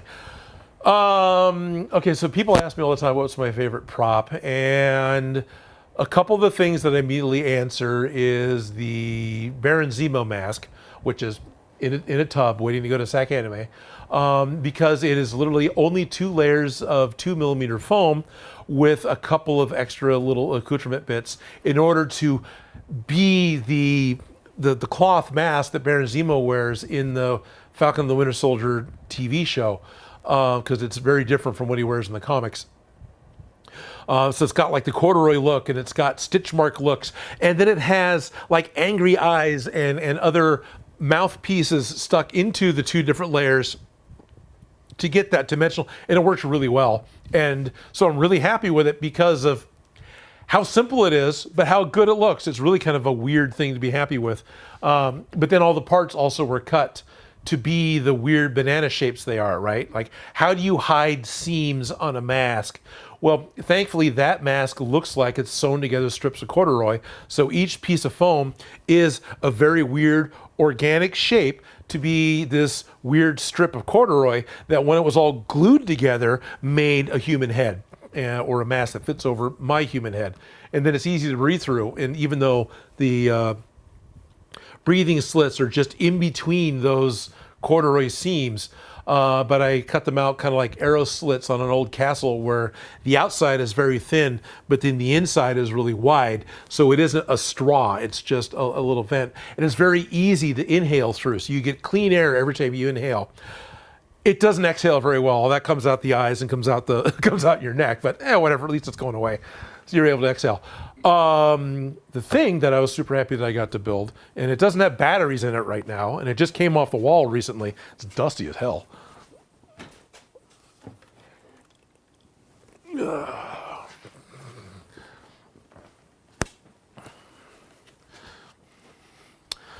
I love Half-Life 2.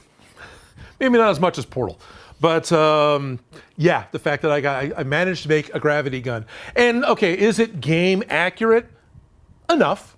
Not perfect. The hand back here, this was a 1/2-inch drill handle left over from a different project from Harbor Freight Tools. So this, because this was the main thing you're going to hold on to, this needed to be real. And so it is a hard plastic grip from a 1/2-inch drill. And the side over here, this grip, that's the side grip from a different 1/2-inch drill, because I actually had 2 different ones. So this is the hard plastic grip from a different drill. So the 2 handles go together really well. One of these panels comes off, and down here probably.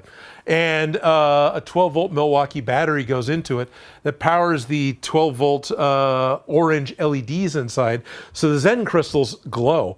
But it was interesting for me to try and figure out, because I didn't count at first, there are 9 Zen crystals arranged equally in a star pattern when you look at it straight on. Right here, let me point a gun at the camera.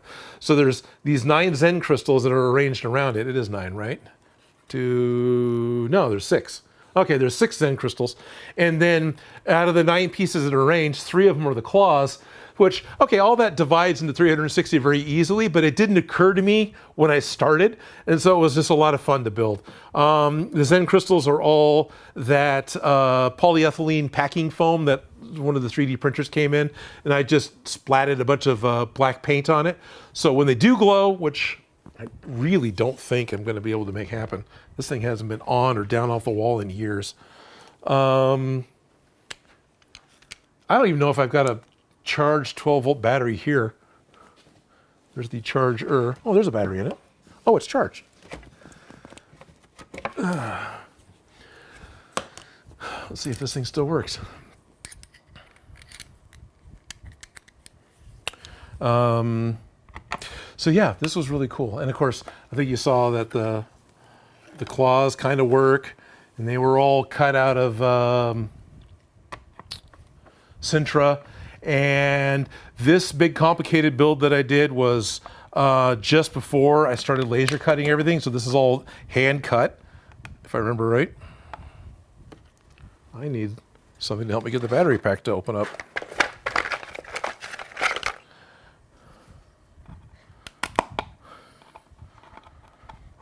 Come on. Oh, it's that complicated of a battery. Do I still have, there is the 2 leads, okay. It'll be slightly out of focus. Can I get it to get into camera 4?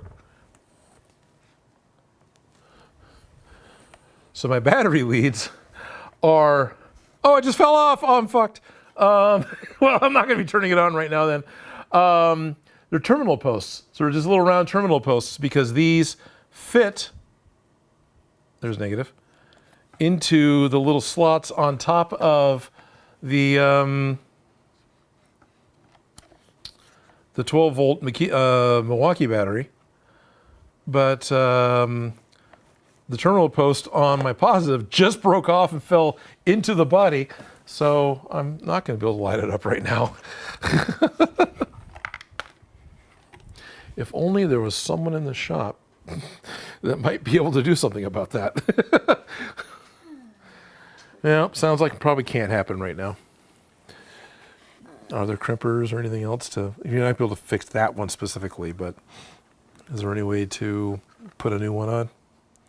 Not right now, all that's at home. Okay. All right, sorry. Can I just strip the wire and hot wire this thing? I won't be able to pick it up.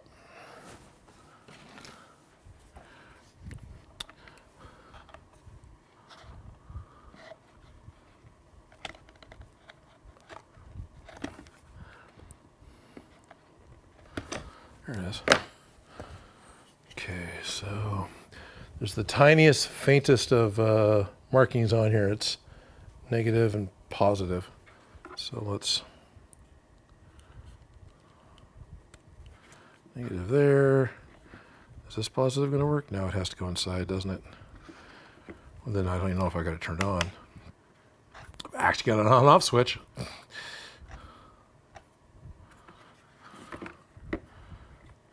No, that's not it. There it is. So Zen crystals actually glow. But, you know, now I got to hold on to it because I've got a hot wired. Hey, I got a hot wired gravity gun. But, yeah, super happy with, you know, looking down the barrel and just, yeah, this one, I really, but the problem with it is it's fragile and not even the wiring. The, one of the things on the end, the ones, you know, down by the skeleton, some of the metal bits for that claw has already broken off. You know, they're wiggly, right? Which is okay. But so this is something that doesn't get to go to cons because it probably wouldn't survive transport there, let alone, you actually potentially being picked up or touched while at a con. But yeah, this is one of those things that I really like the game a lot. I really like the prop a lot. I really enjoyed the build, and so this is one of my favorites. Even though I broke it, but that's what I do. So whatever. Good thing I have a cosplay repair booth, and great thing that I've got some really skilled people that can take care of the elements of cosplay repair that I can't, like electronics. Because, yeah, I can rewire a flashlight, but I'm basically hot wiring stuff with gloopy solder. I haven't shown off the, this is the first time in a live stream I think I've brought down the gravity gun, and I haven't shown this thing off in a while, and it is dusty. Glad Felicia isn't here.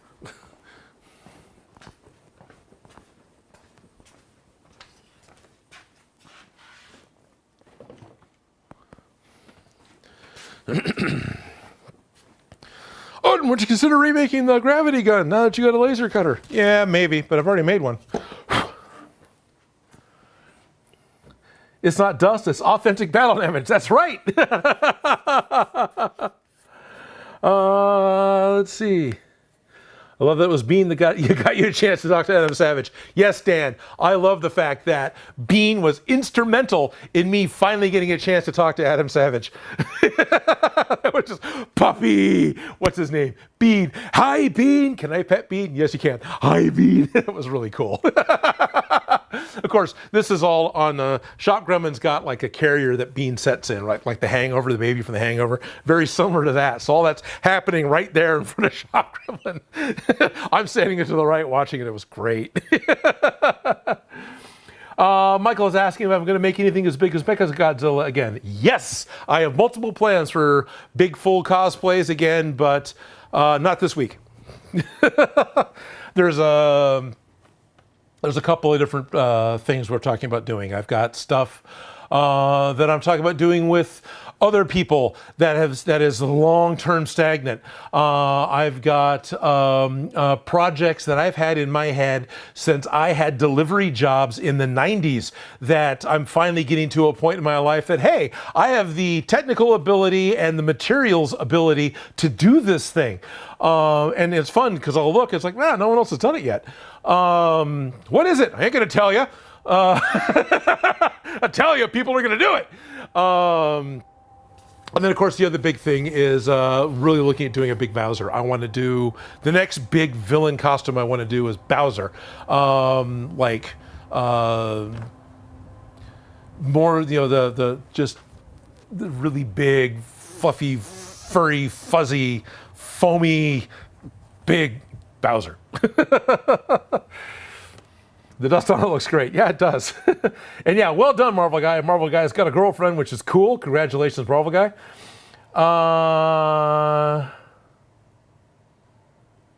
All new. I do not. Sinfix? Idle Mercy's asking about. No, I don't know those guys. On Cinefix, checked other channel. No, I don't.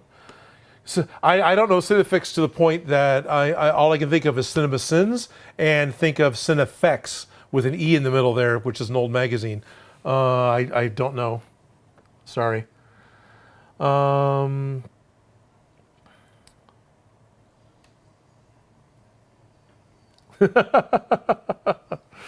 Nice. Advixen's trying to do a speed build idea.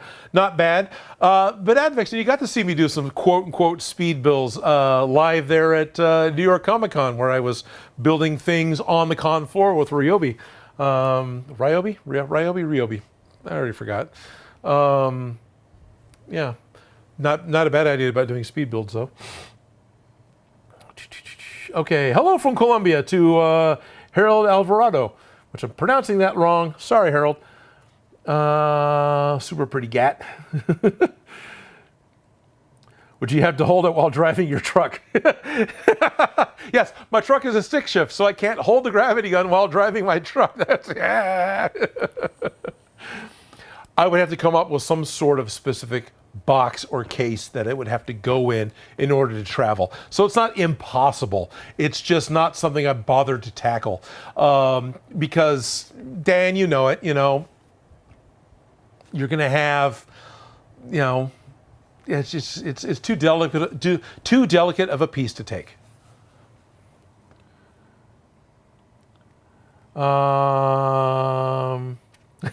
Moon Eyes 2K. Not this week, considering the size. Probably means sometimes in the next 12 months. Maybe. Yeah, Dan does junk. So Dan has made Death Scythe, and that will be at SAC Anime. If you're in town and you want to see it, he is tempted. You know, you guys can see the chat too. I'm just catching up to build another Gundam suit, or another suit is all he said. I assume Gundam, before he tackles the one he really wants, and I can appreciate that. I can appreciate the that worked. Okay, that didn't work. How am I going to do this again? Yeah. So. Yeah, Dan, you're supposed to be doing Starscream. So do Starscream. Make Marge Simpson's hair. That'd be cool. Yeah, what's my Holy Grail? The Holy Grail thing that I want to make is the thing that I said I didn't want to talk about, because the last time I checked, no one had really done a good one, or really done one yet. So I caught up on that. I got stuff in front of me. I'm just ranting and rambling, and I'm having fun. Are you guys? Wow, I've burnt up an hour and a half doing nothing. I need.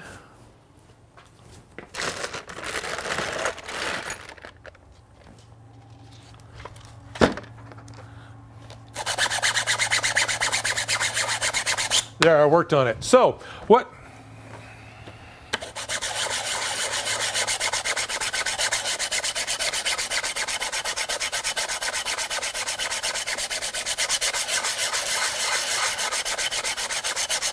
How's that for audio? Does that sound horrible to you guys?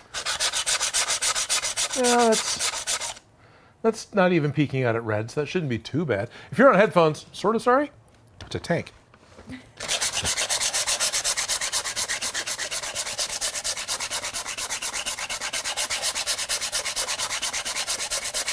Went out of my way to buy a oscillating spindle sander machine that had this, I guess oscillating is still the correct word, belt sander attachment that goes on the top. This thing is excellent at grabbing your fingers and sanding the skin off your fingers.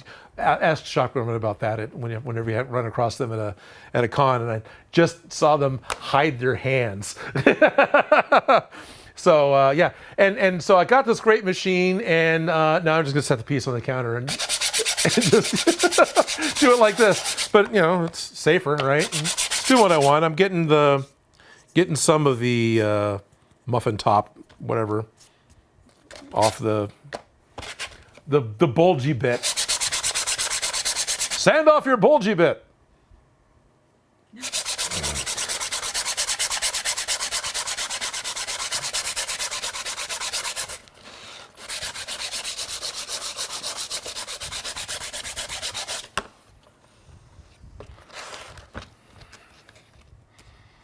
Yeah, kind of flatter.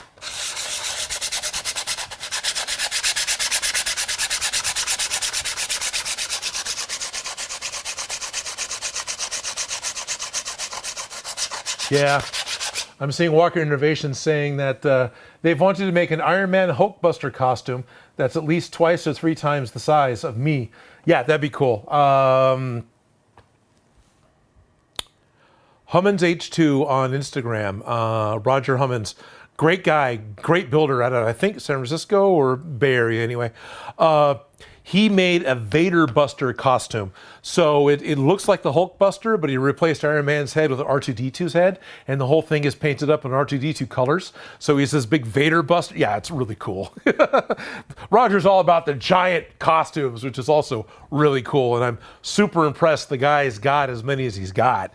Says, those aren't minor undertakings. And he laughed about, yeah, they take a long time. I just have multiples in the works, so it looks like I get a whole bunch done.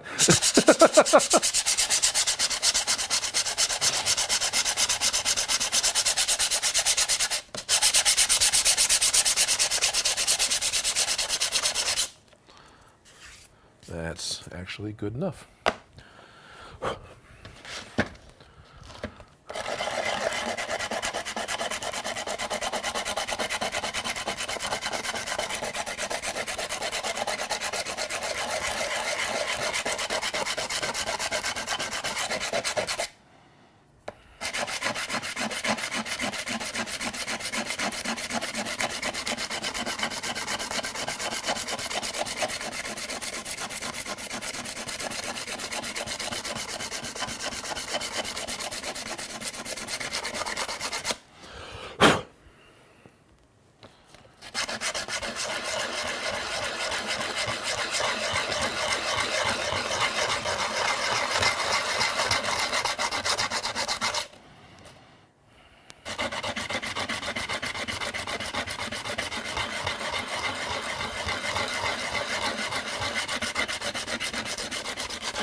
That little trigger handheld belt sander. Yeah, that's not here.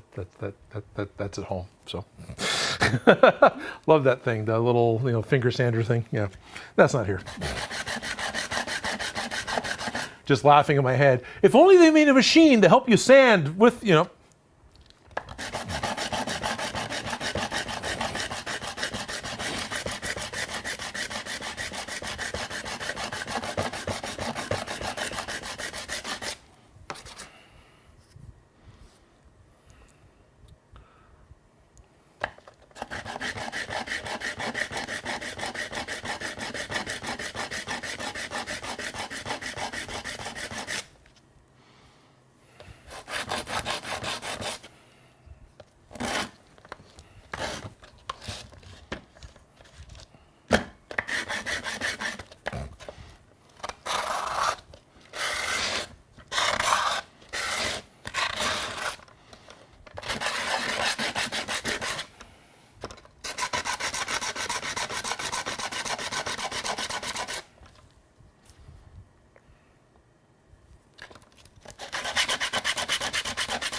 Oh.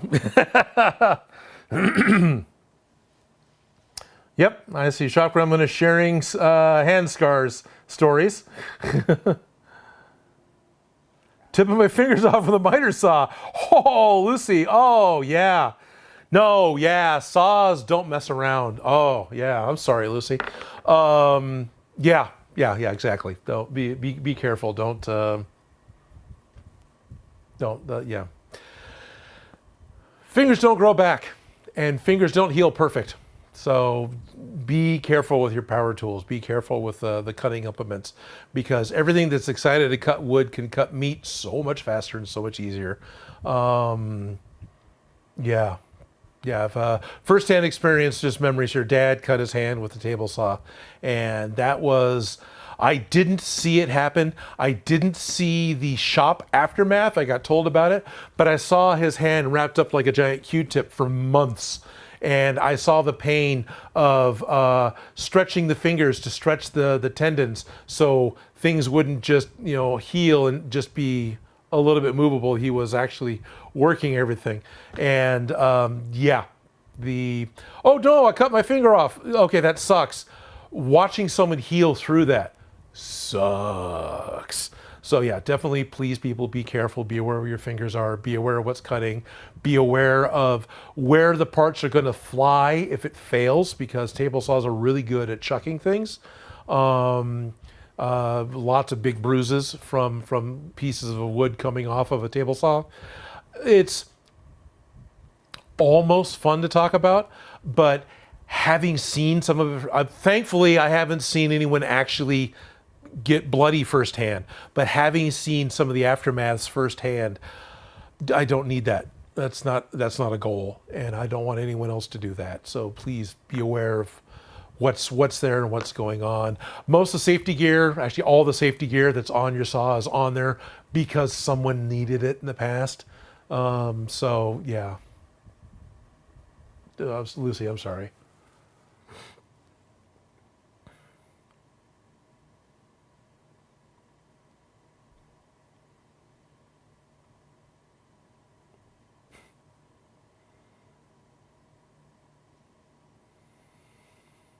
Hey, Bernie Davis. Okay. Well, thanks for dropping in. I was just I don't know if you saw earlier, I 3D printed a lot of the Greebles for doing the pack, of a lot of the Q pack stuff. And so I guess one of the things I really need to look forward to now, or look at now, is the colored tubes that I need to have running from the different valves and different clippered connectors, because I've got them. I just need to sand them a little bit and get them painted black for the most part, and then metallicized and glued to the pack. So I was just barely starting to do that. But thanks for dropping by, Bernie.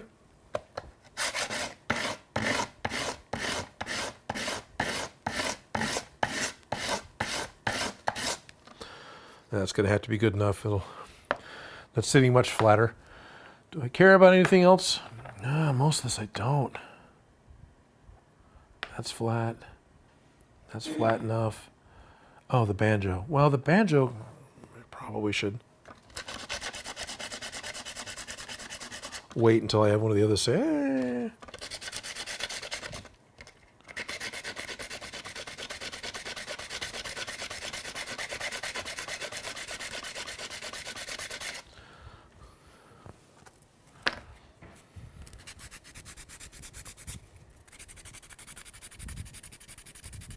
No joke, emery boards. This is, went to a Sally Beauty Supply. I don't know if they're nationwide or not. But this isn't, specifically branded for Sally. This is just, this is a fingernail file or an emery board specifically designed for acrylic nails. Yeah, these are great. And I got to where when I was building Gunpla, getting the high grit emery boards was fantastic for doing sanding on the Gunpla, and then it had a polishing aspect where once you got the nibs sanded down from taking the parts off the sprue, you could then do a polish on them and bring them back to where the nib wasn't, you might have a white mark from the stress of the plastic coming off or being cut, but it would all be perfectly smooth. So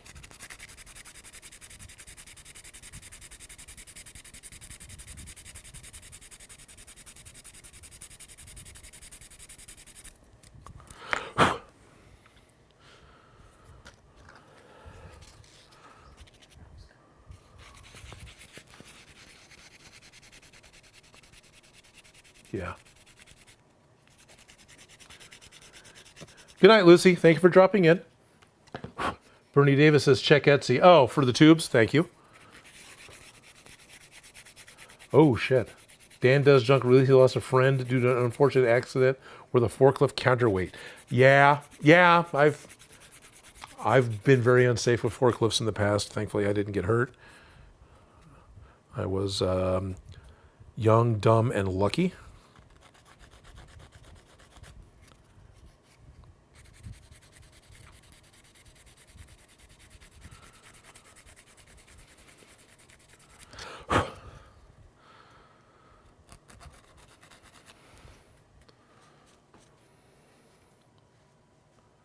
Yeah, BM Sculptures releasing the video on kickback, saw kickback, terrifying. Yes, saw kickback can be terrifying. And Shop Grumman's talking about getting hit with MDF board at a scene shop they were working at recently after getting abdominal surgery. So yeah, could you imagine that? The doctor just sewn you back up and now a saw wants to throw a piece of wood at high speed where your boo-boo is. Yeah, that's a hard pass. I don't blame them for not wanting to be on the working side of a table saw ever. That's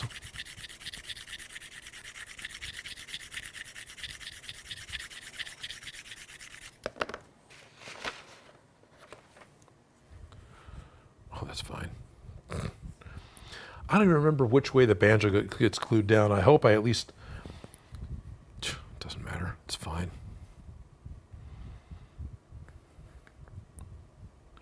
I assume it's got a pass-through hole, so I assume the pass-through holes, it's either vertical or it's flat and whatever's going through, and so the flat side I can just glue down, but whatever, this is fine. There's still a inside of it, which, that is, we're gonna be able to see it? Probably not. So here's the piece that I've been sanding on. Look at all my lovely sanding. Which side did I just sand on? This side. It's all dusty. You can't tell at all. So sanding that down. But one of the things resins printers want to do is put little pieces of support inside. So you got this little thing inside the hole here. That's actually not part of the part. That's a piece of support to help help the layers while it's printing. So where's my little pick?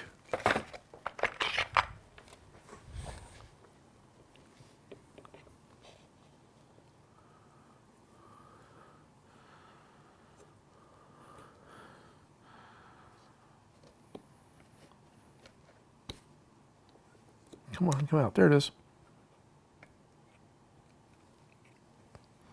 That's most of it.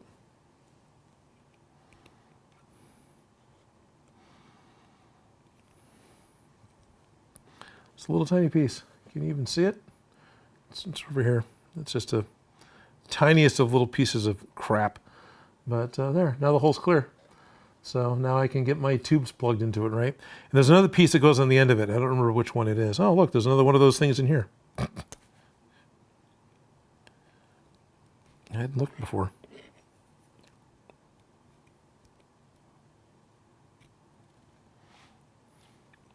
Nice thing is the resin objects are usually printed solid.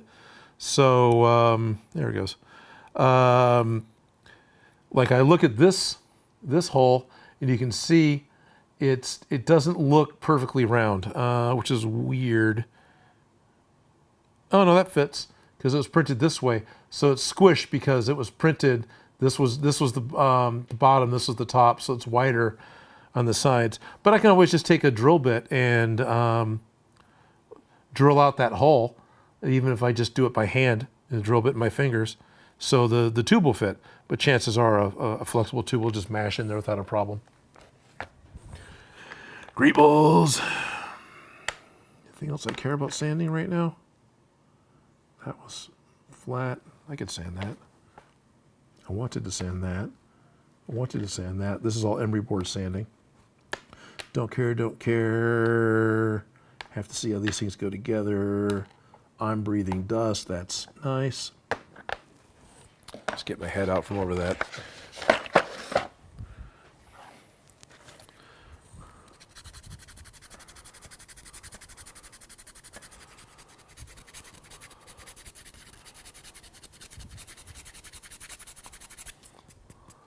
Yeah, that's better too. Any form of industrial equipment is an accident waiting to happen. Rotary equipment even more so. Yes, Moon Eyes 2K, absolutely. Yeah, no loose clothes, right. Dan Does Junk says, at Moon Eyes, yeah, I took a machine shop class once and accidentally left the chuck key in the lathe and turned it on. Luckily, it was a very low speed. Right, now you got this giant key that's, yeah. Felicia would have totally loving today's dust. Yeah, I know she's not missing out on this at all.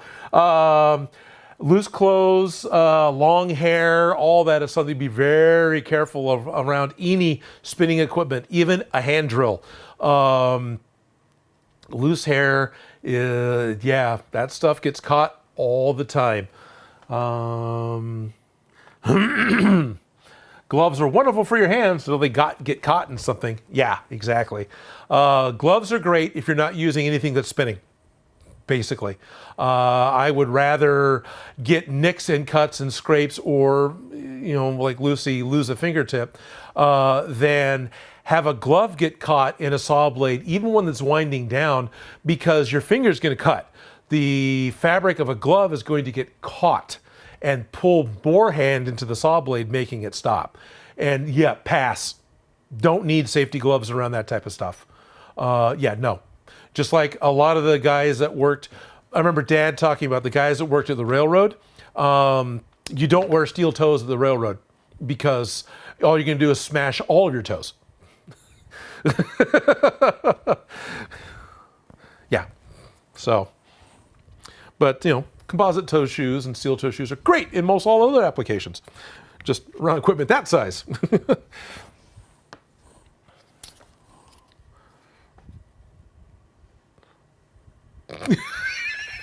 I'm getting giggles from Shock Roman, and I don't know why or what I said or what's going on. But anyway.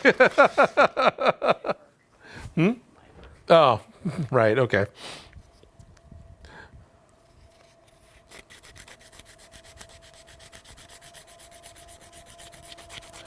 I suppose I should specifically say Dad worked at the Southern Pacific Rail Yards. He was actually working with the full-size locomotives. He was actually working with the, like we're hearing now, the trains that go by,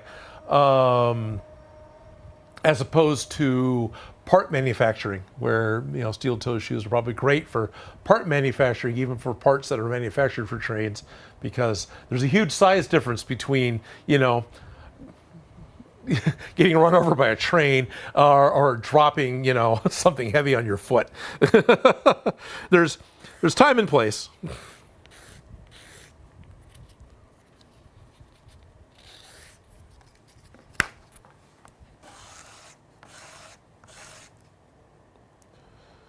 Now is that special part of the stream where I actually work on something and it's harder for me to talk because I'm doing something. I can't think about what I'm doing and talk at the same time, but I'm practicing right now.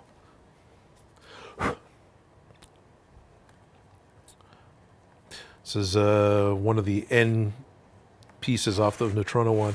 What I really should do is bring the pack out here and dry fit pieces.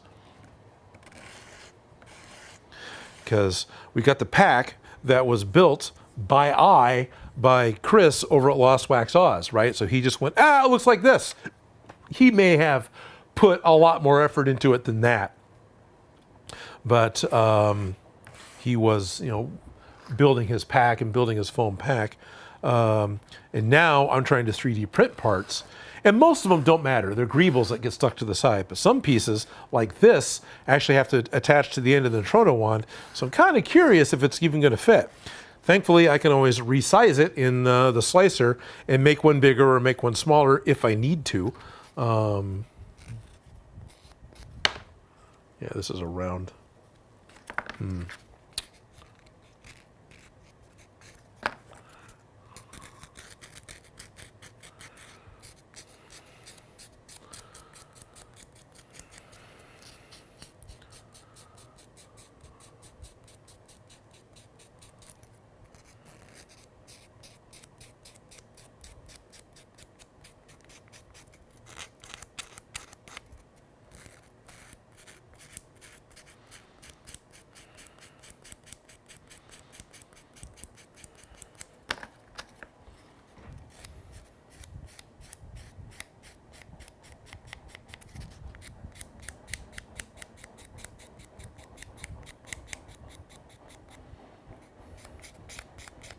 We'll just listen to the trains go by.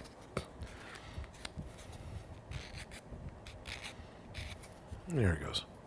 Okay, elephant's foot is off of that.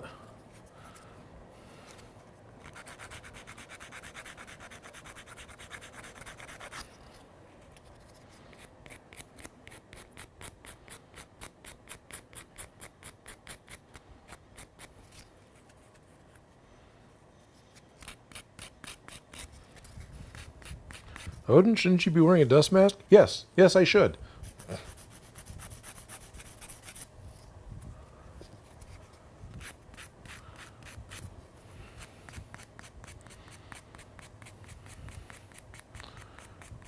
And realize I got two halves here that I need to glue together.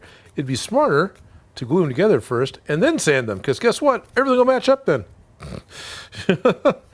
There's parts that I suppose I need to sand beforehand, like the inner smaller nub here that fits. Even that, it doesn't really matter, but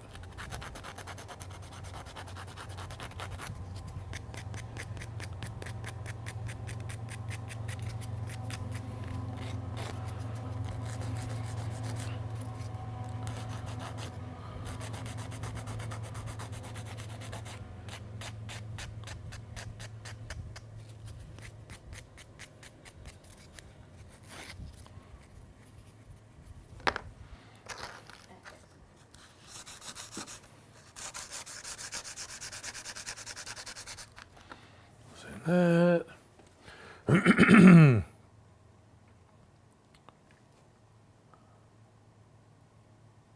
Would the Cubone skull fit on a PVC Lego figure?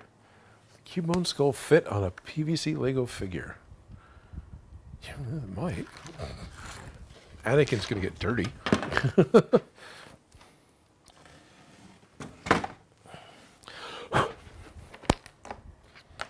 Happen to have an EVA, not PVC, Lego figure here in the shop.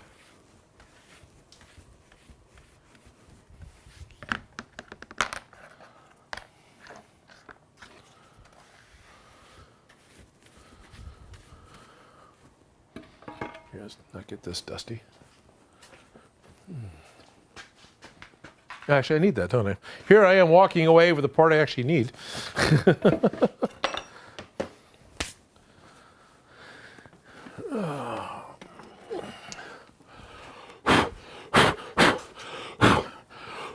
And another long-term project I still need to get finished.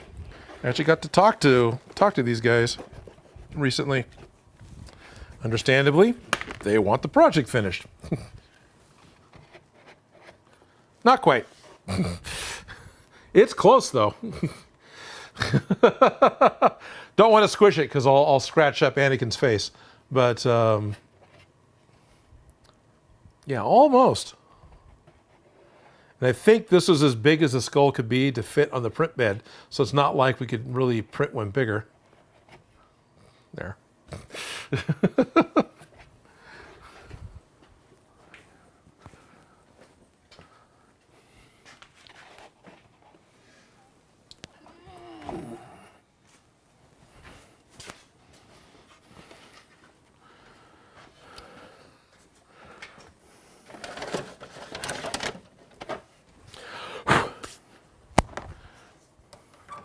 Where are we at? Okay. Am I missing anything? Dan's asking to give a deadline what the other figures done. They kind of want the other figures done post haste. I tried to explain how much time went in getting the ones that they've got already. They would really like to have them. They were like, oh, let's just say November 1st. It's like, dude, I've got a lot going on between now and November 1st. And it didn't, even in addition to having to have 5 videos done, I've got a new day job that wants me to run down to LA 2 or 3 times in the next couple of weeks. No, next couple of months. So yeah, no, as soon as possible. So yeah, probably really should start talking about how to get back on to getting little bits and pieces made. Do it Roger Hummon style, where hey, we spent half a day today working on parts. But yeah, as quick as we can. Unfortunately.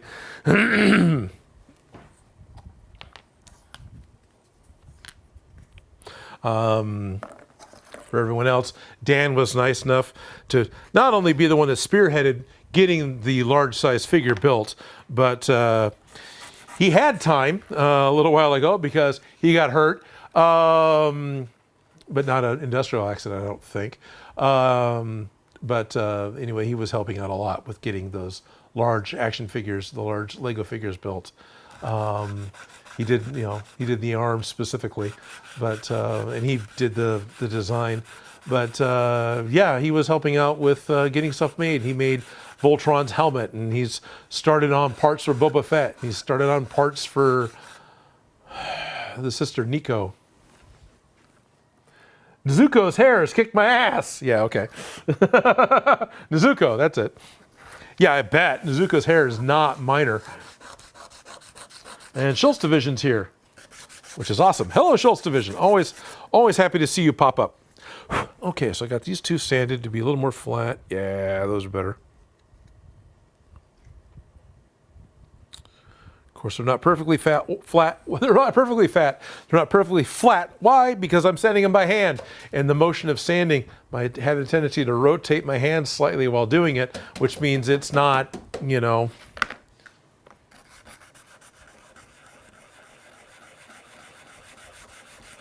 crazy machine flat. Does it need to be? No, it really doesn't. It's not that important. And glue will help gap that a lot.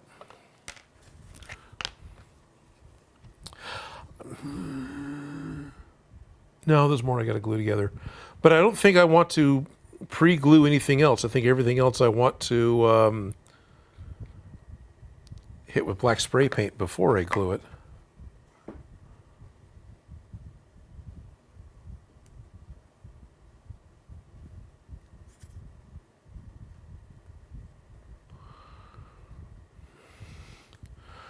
Come on.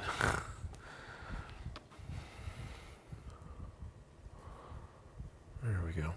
That'll be all right.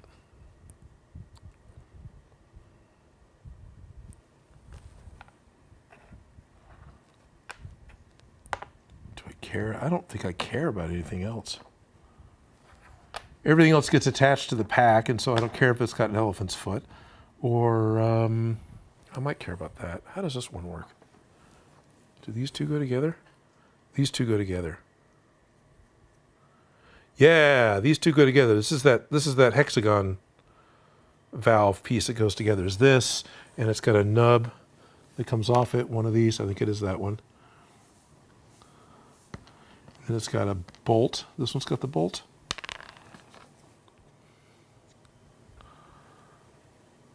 But these two definitely go together, so I should just...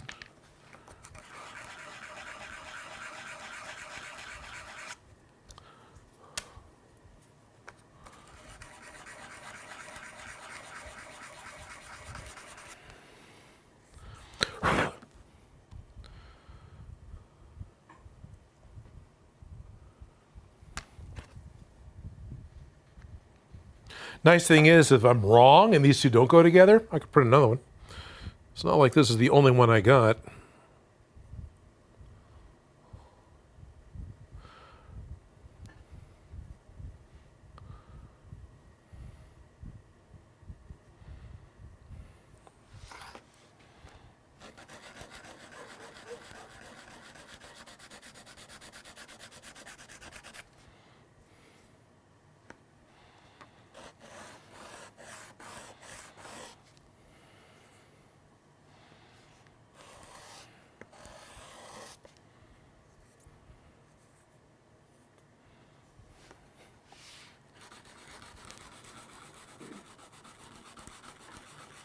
It's amazing it was a fear of failure. Thank you, Shop Gremlin.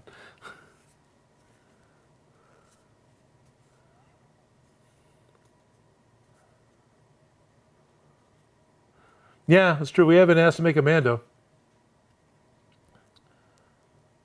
What choices do I really have? Oh, I just realized I get little pop-ups telling me ads got inserted.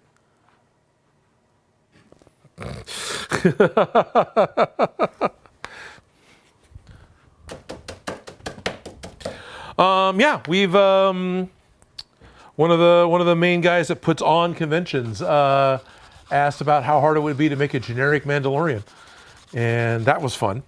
It's like, okay, do you want this 3D printed? Do you want this built out of foam? How do you want this built?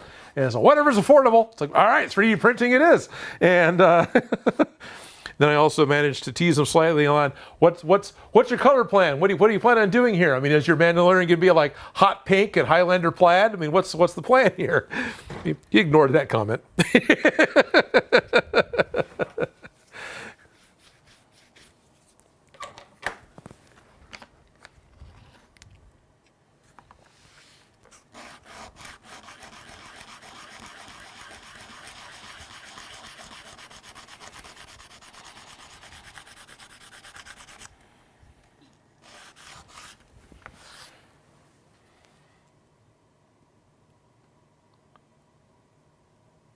Chest plate wasn't too bad, and there are templates out there for the helmet. Yeah. It wouldn't be hard to just make a foam helmet, but I think we'll just 3D print it. Nice thing is, having done the large project of the Emmy, right, which is without a doubt the largest 3D printing project I've ever been part of. Once we figured out the ease of ABS printing with acetone vapor bath, it's like, oh yeah, that's the direction we're going to run.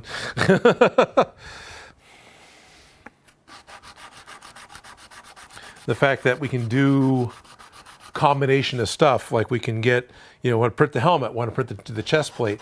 We can do these things with the ABS, do an acetone bath, sand them still anyway to get rid of the, glass candy gloss that you get from that. But then for the little detail parts, resin print those. Yeah.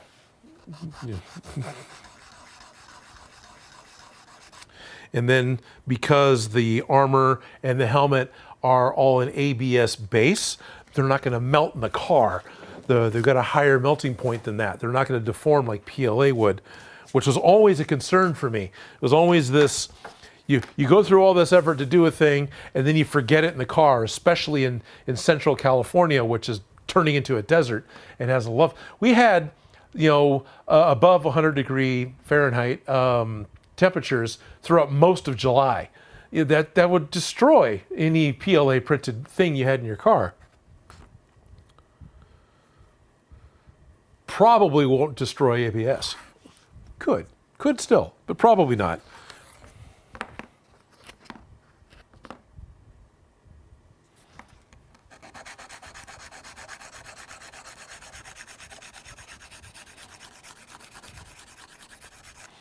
I just need to bring the Greebles. I just need to open up the files again because they've all got names, and a lot of them have pictures showing specifically where they go. Like the one guy I got in my hand right now. Yeah, I don't remember where this guy goes, but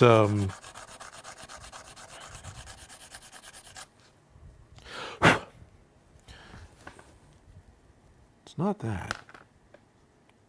It's just it's like. It's not that. It could be that. It could be that. In fact, I bet it's that. Are there two of these? There is, because one goes to the hex. There it is. Hexagon, right? So what I'm looking at, sorry, it's all bright. This is the piece I've been sanding. So this was two different halves that got glued together. Where's my little... Two and a halves that just got glued together. You can kind of see the seam line here. I've been sanding the elephant's foot off the seam line so it's a little more flat on all the sides. And I remember from the file, this had another piece, well, not that one, probably like this one that's actually got the hole going through it, that then plugs into the hole. But of course, I've got elephant's foot happening in the hole, so I'm going to need to either get a really small stone grinding bit or something, or just walk over to the side over that's just over there and get my drill bits and see if I can't, if I'm lucky that this is a millimeter or a half millimeter in size, so I can just drill this out and get the elephant's foot out of the inside of the hole. So I'm pretty sure this goes in here. Then, guys, this is one of the clipper valves. You guys know. I don't remember if it's this little knob that goes on top or what goes. Something goes on top. It's something like that. But this may not go here. It might be something different that goes up here. This may just be just this angle piece, and that's it.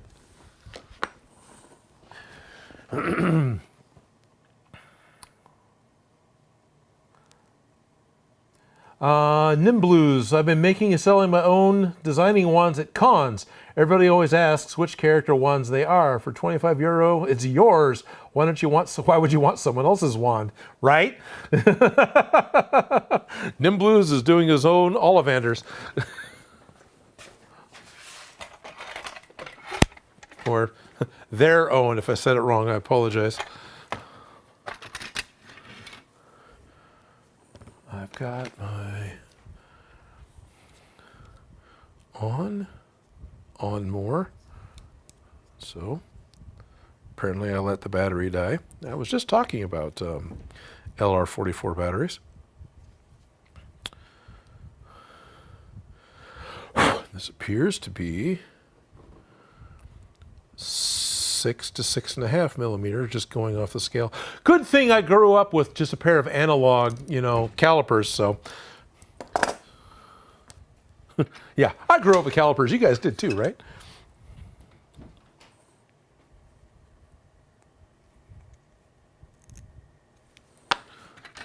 That's gonna be too aggressive right off the bat. One of the issues with, yeah, there it goes. It chipped. Yeah, okay.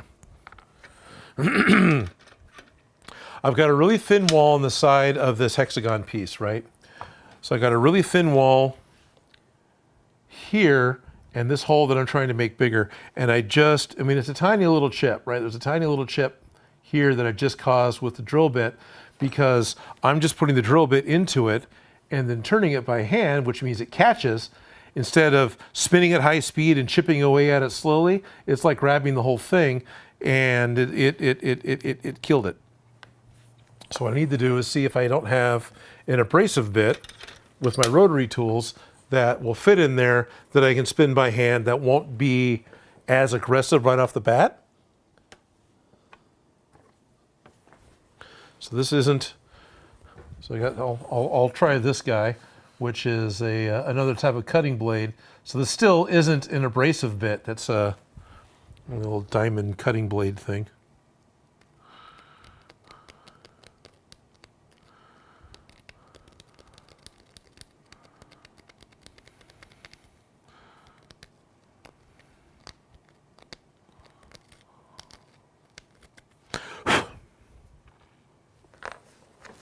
It kind of works.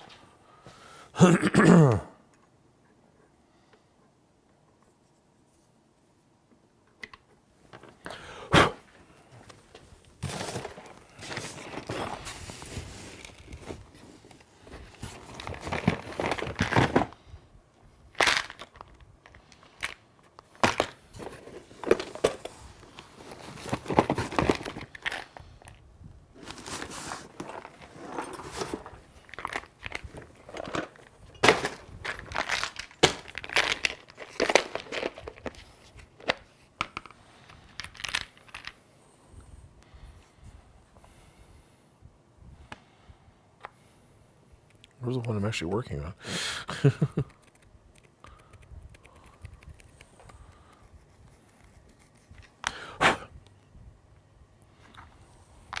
All right, let's go ahead and try using a power tool.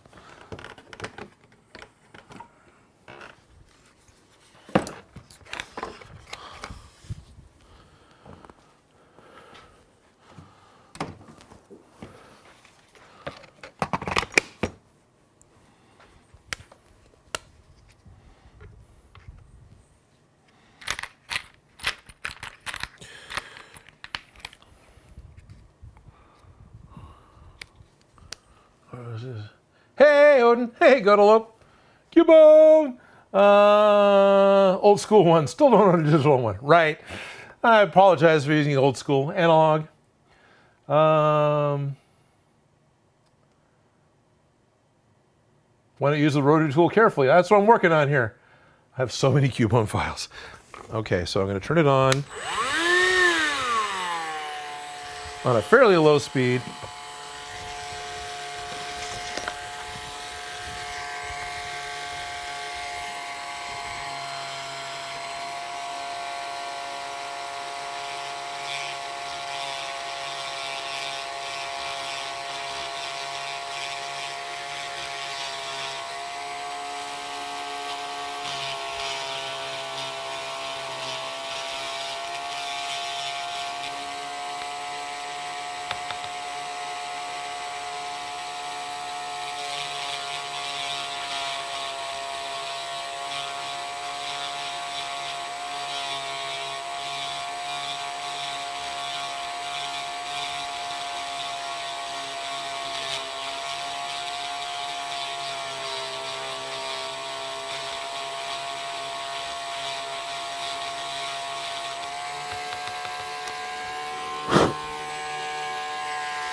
That's a lot better, but looks like I need a little more. If I I can just glue it now, but if I force it, it'll pop open. I'm tempted to leave the elephant. Oh, I'm way off screen, huh? I'm tempted to leave the elephant's foot, even though I don't believe.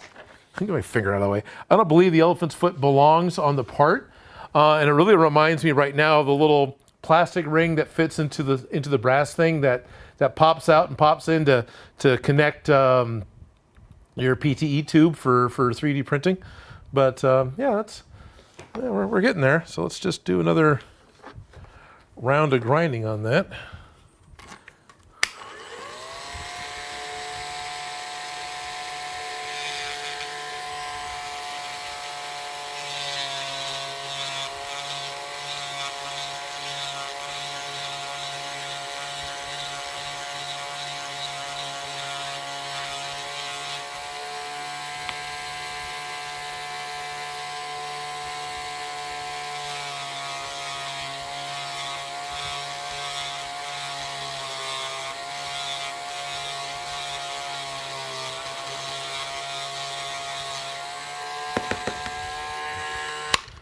So it's all covered in dust now. The bit I'm using is a cutting bit. Sorry, the camera's actually on the table, so it's wobbly. but it's a metal cutting bit. It's what I'm using, not a grinding bit.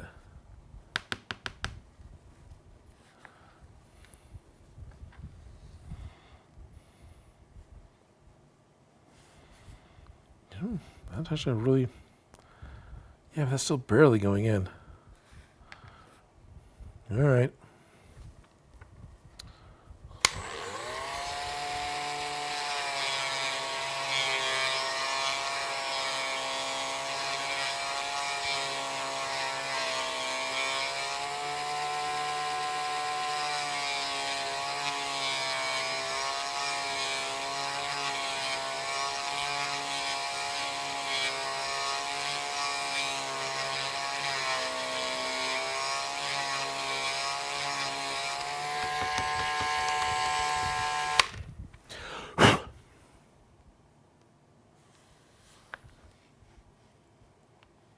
There we are.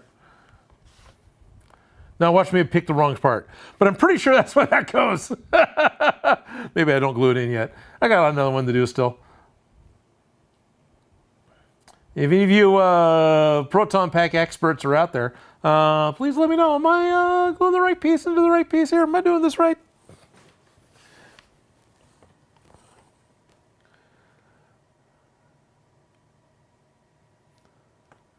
Thank you, Ralph, for parts. I assume that, yeah.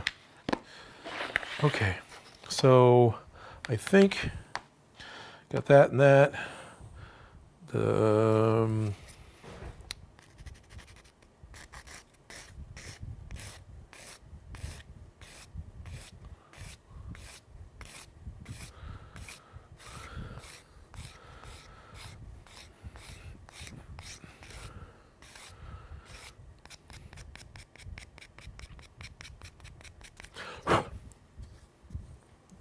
Just working on taking the side off. Got the little, ends up looking like a mold line. Get some light to catch on that so you can see it. Ends up looking like a mold line, but this is just the two different elephant's foot attachments on both sides. So I'm just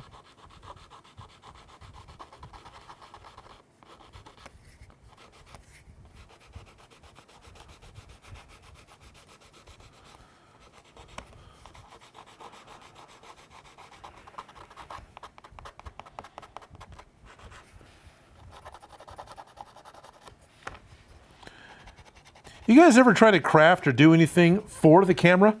It's interesting. This is not a way I would want to hold the part. I'd have all this up much closer to my face. I would rotate the printed piece a lot more to look at it. But if you want to keep it, I think it's in focus. If you want to keep it in focus, keep it in frame, if you're doing something on camera, you don't get to do all that.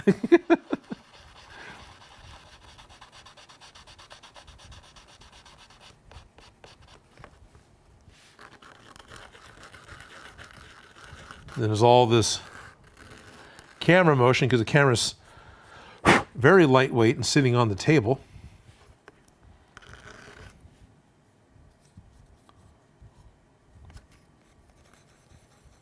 Is the other one smoother? There it is. I'm getting some pretty good scratch marks on here. This is 100, 180. This is 100, 180. No, they're all the same. All right. Just use the other side.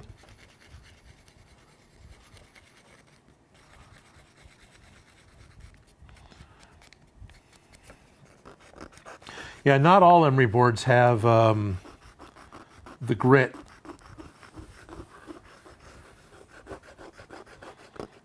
On them, but these happen to. It actually says, you know, 100 on one side and 180 on the other side. So this one says it too, but it's hiding in dust now. It's over here. You can get these up to like 4,000 grit. You know, they have legitimate polishing. So, yeah, okay, I'm happy with that. That's fine.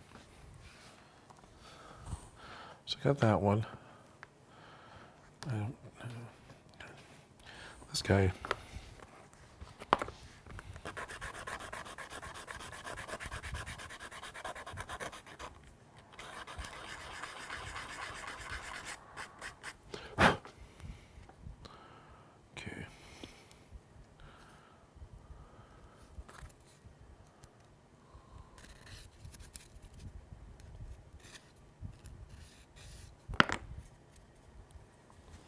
So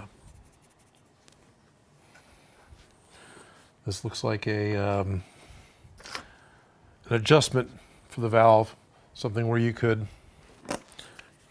come in with your screwdriver and, oh, darn it, my screwdriver just fell apart. You come in and just adjust it, right? So looks like what this part represents. Yeah, my screwdriver fell apart.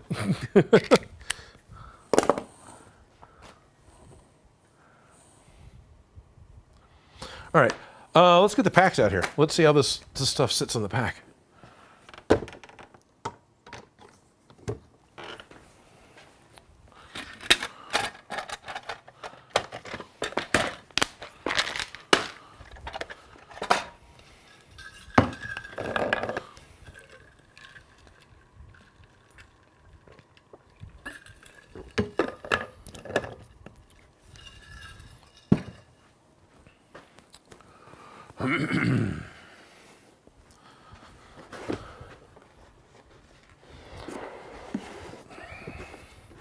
So things I noticed when I was looking at the Terror Dogs packs, this sequence on theirs, and especially on the Hasbro ones, are almost twice as tall. But, that's not going to happen. Okay, so I do have that on here. I couldn't remember having this here or not. So we got this. So we need to put this here, which I think the disc can come off, and this just goes on. And there's this guy. Oh, wow, this is way smaller than the hand crank, because I've got it set up to where you guys can't see much of anything at all, but it's going to be really hard. So you got the size of the Proton Pack, and then you got the size of the Greebles, and the two don't play too well together. Make sure I don't knock my dead Pokemon trainer off the table. So I've got, right off the bat, I'm looking at the wrong camera.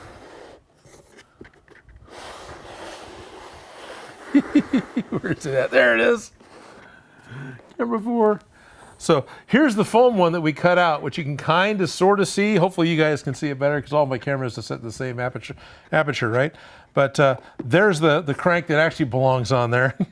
So this guy gonna need to just kind of cut off, which is probably not gonna be too hard to do. Where's a knife? Where's a little knife? Got a giant one. DJ Stumpy is here. Good evening. Thank you for jumping in. Q-Pack creator here. Oh, nice. Mr. Kiru, you created the Q-Pack? Oh, that's awesome. Yeah. Oh, right on.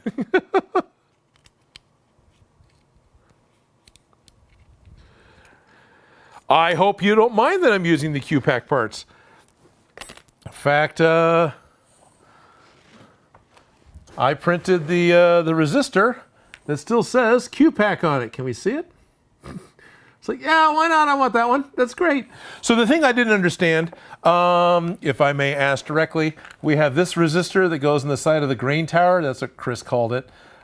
This one had the circle, and the other one didn't. I liked this inner circle thing. I like the inner circle. I like the inner circle thing, so I printed this one. But I don't know why one had one and one didn't. I don't know if there's a reason for that. Wow, it's amazing the Q-Pack creators tuning in.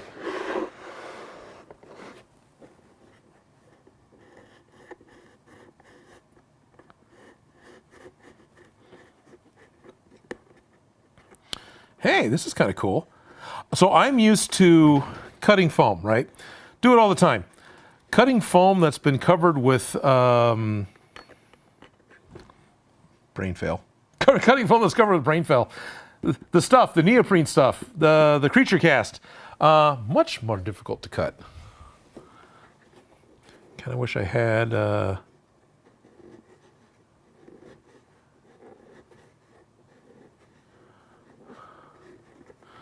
There we go.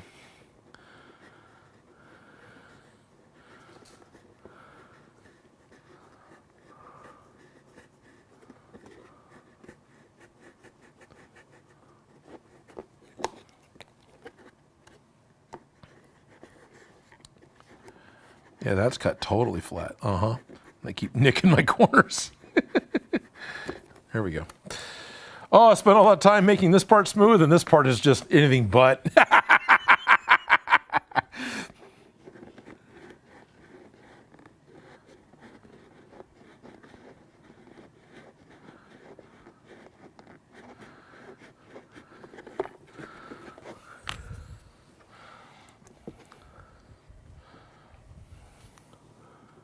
Yeah, that almost totally covers up the scarring. Nice. I'm all right with that. Let me see if I can't get this to look up a little higher.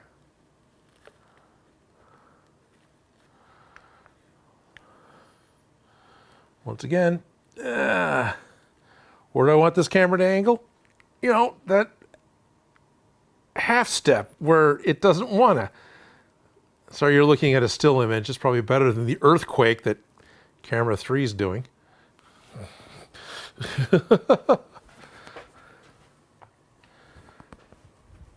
So I've got my crank. Here's the scar piece that I took off that's still not perfectly flat, but I think that covers it pretty well. I can make that a little bit better. Hey, rotary tools. But yeah, I'm liking that. That's great. See if not all. It's made to be used. Thank you, Mr. Q.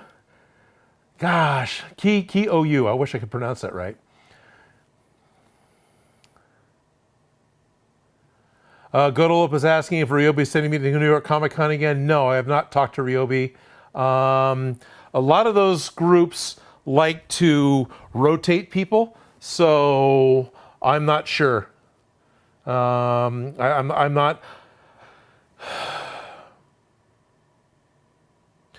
They haven't talked to me about New York Comic Con. They haven't talked about any other con, so I'm not.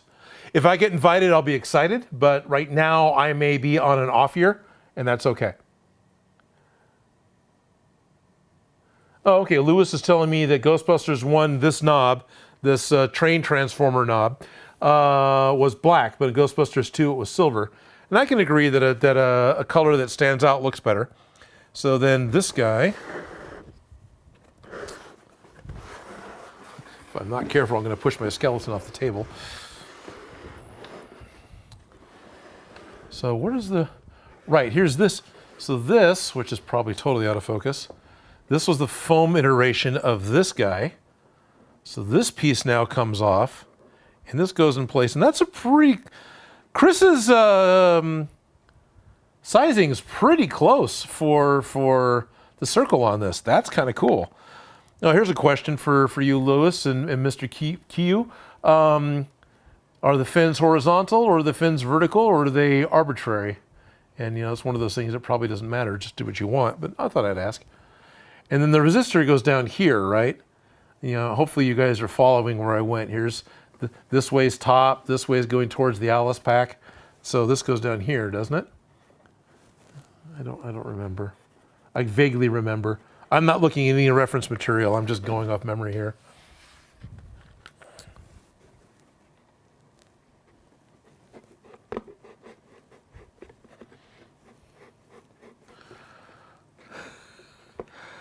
All the effort to try and make round pieces, and then these were cut with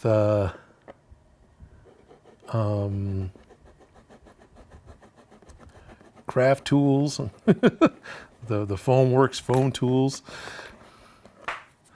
and it's gone. And like that, it's gone.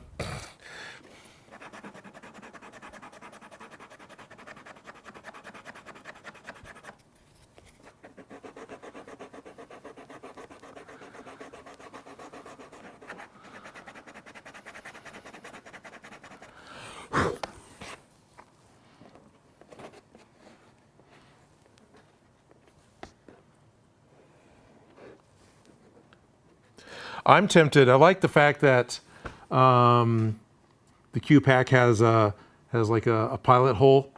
So I am tempted to go ahead and pin this and not just glue it and hope it stays forever. To actually put something into the hole. Sorry, it's out of frame. Put something into the hole and through into the foam. This It isn't hollow all the way up into the grain tower. It's so I'm going to need to just put a piece of coat hanger wire or something on this, and then thumbtack it into the foam, and then glue it all, and that should hold it on a little better. God, I wish I remembered where all the parts went. This is kind of fun, though.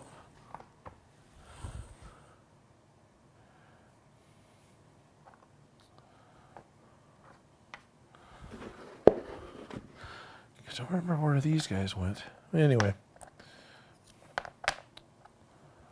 Which one's a clipper valve knob?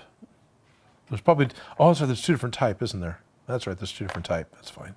I love this. What we got going on here?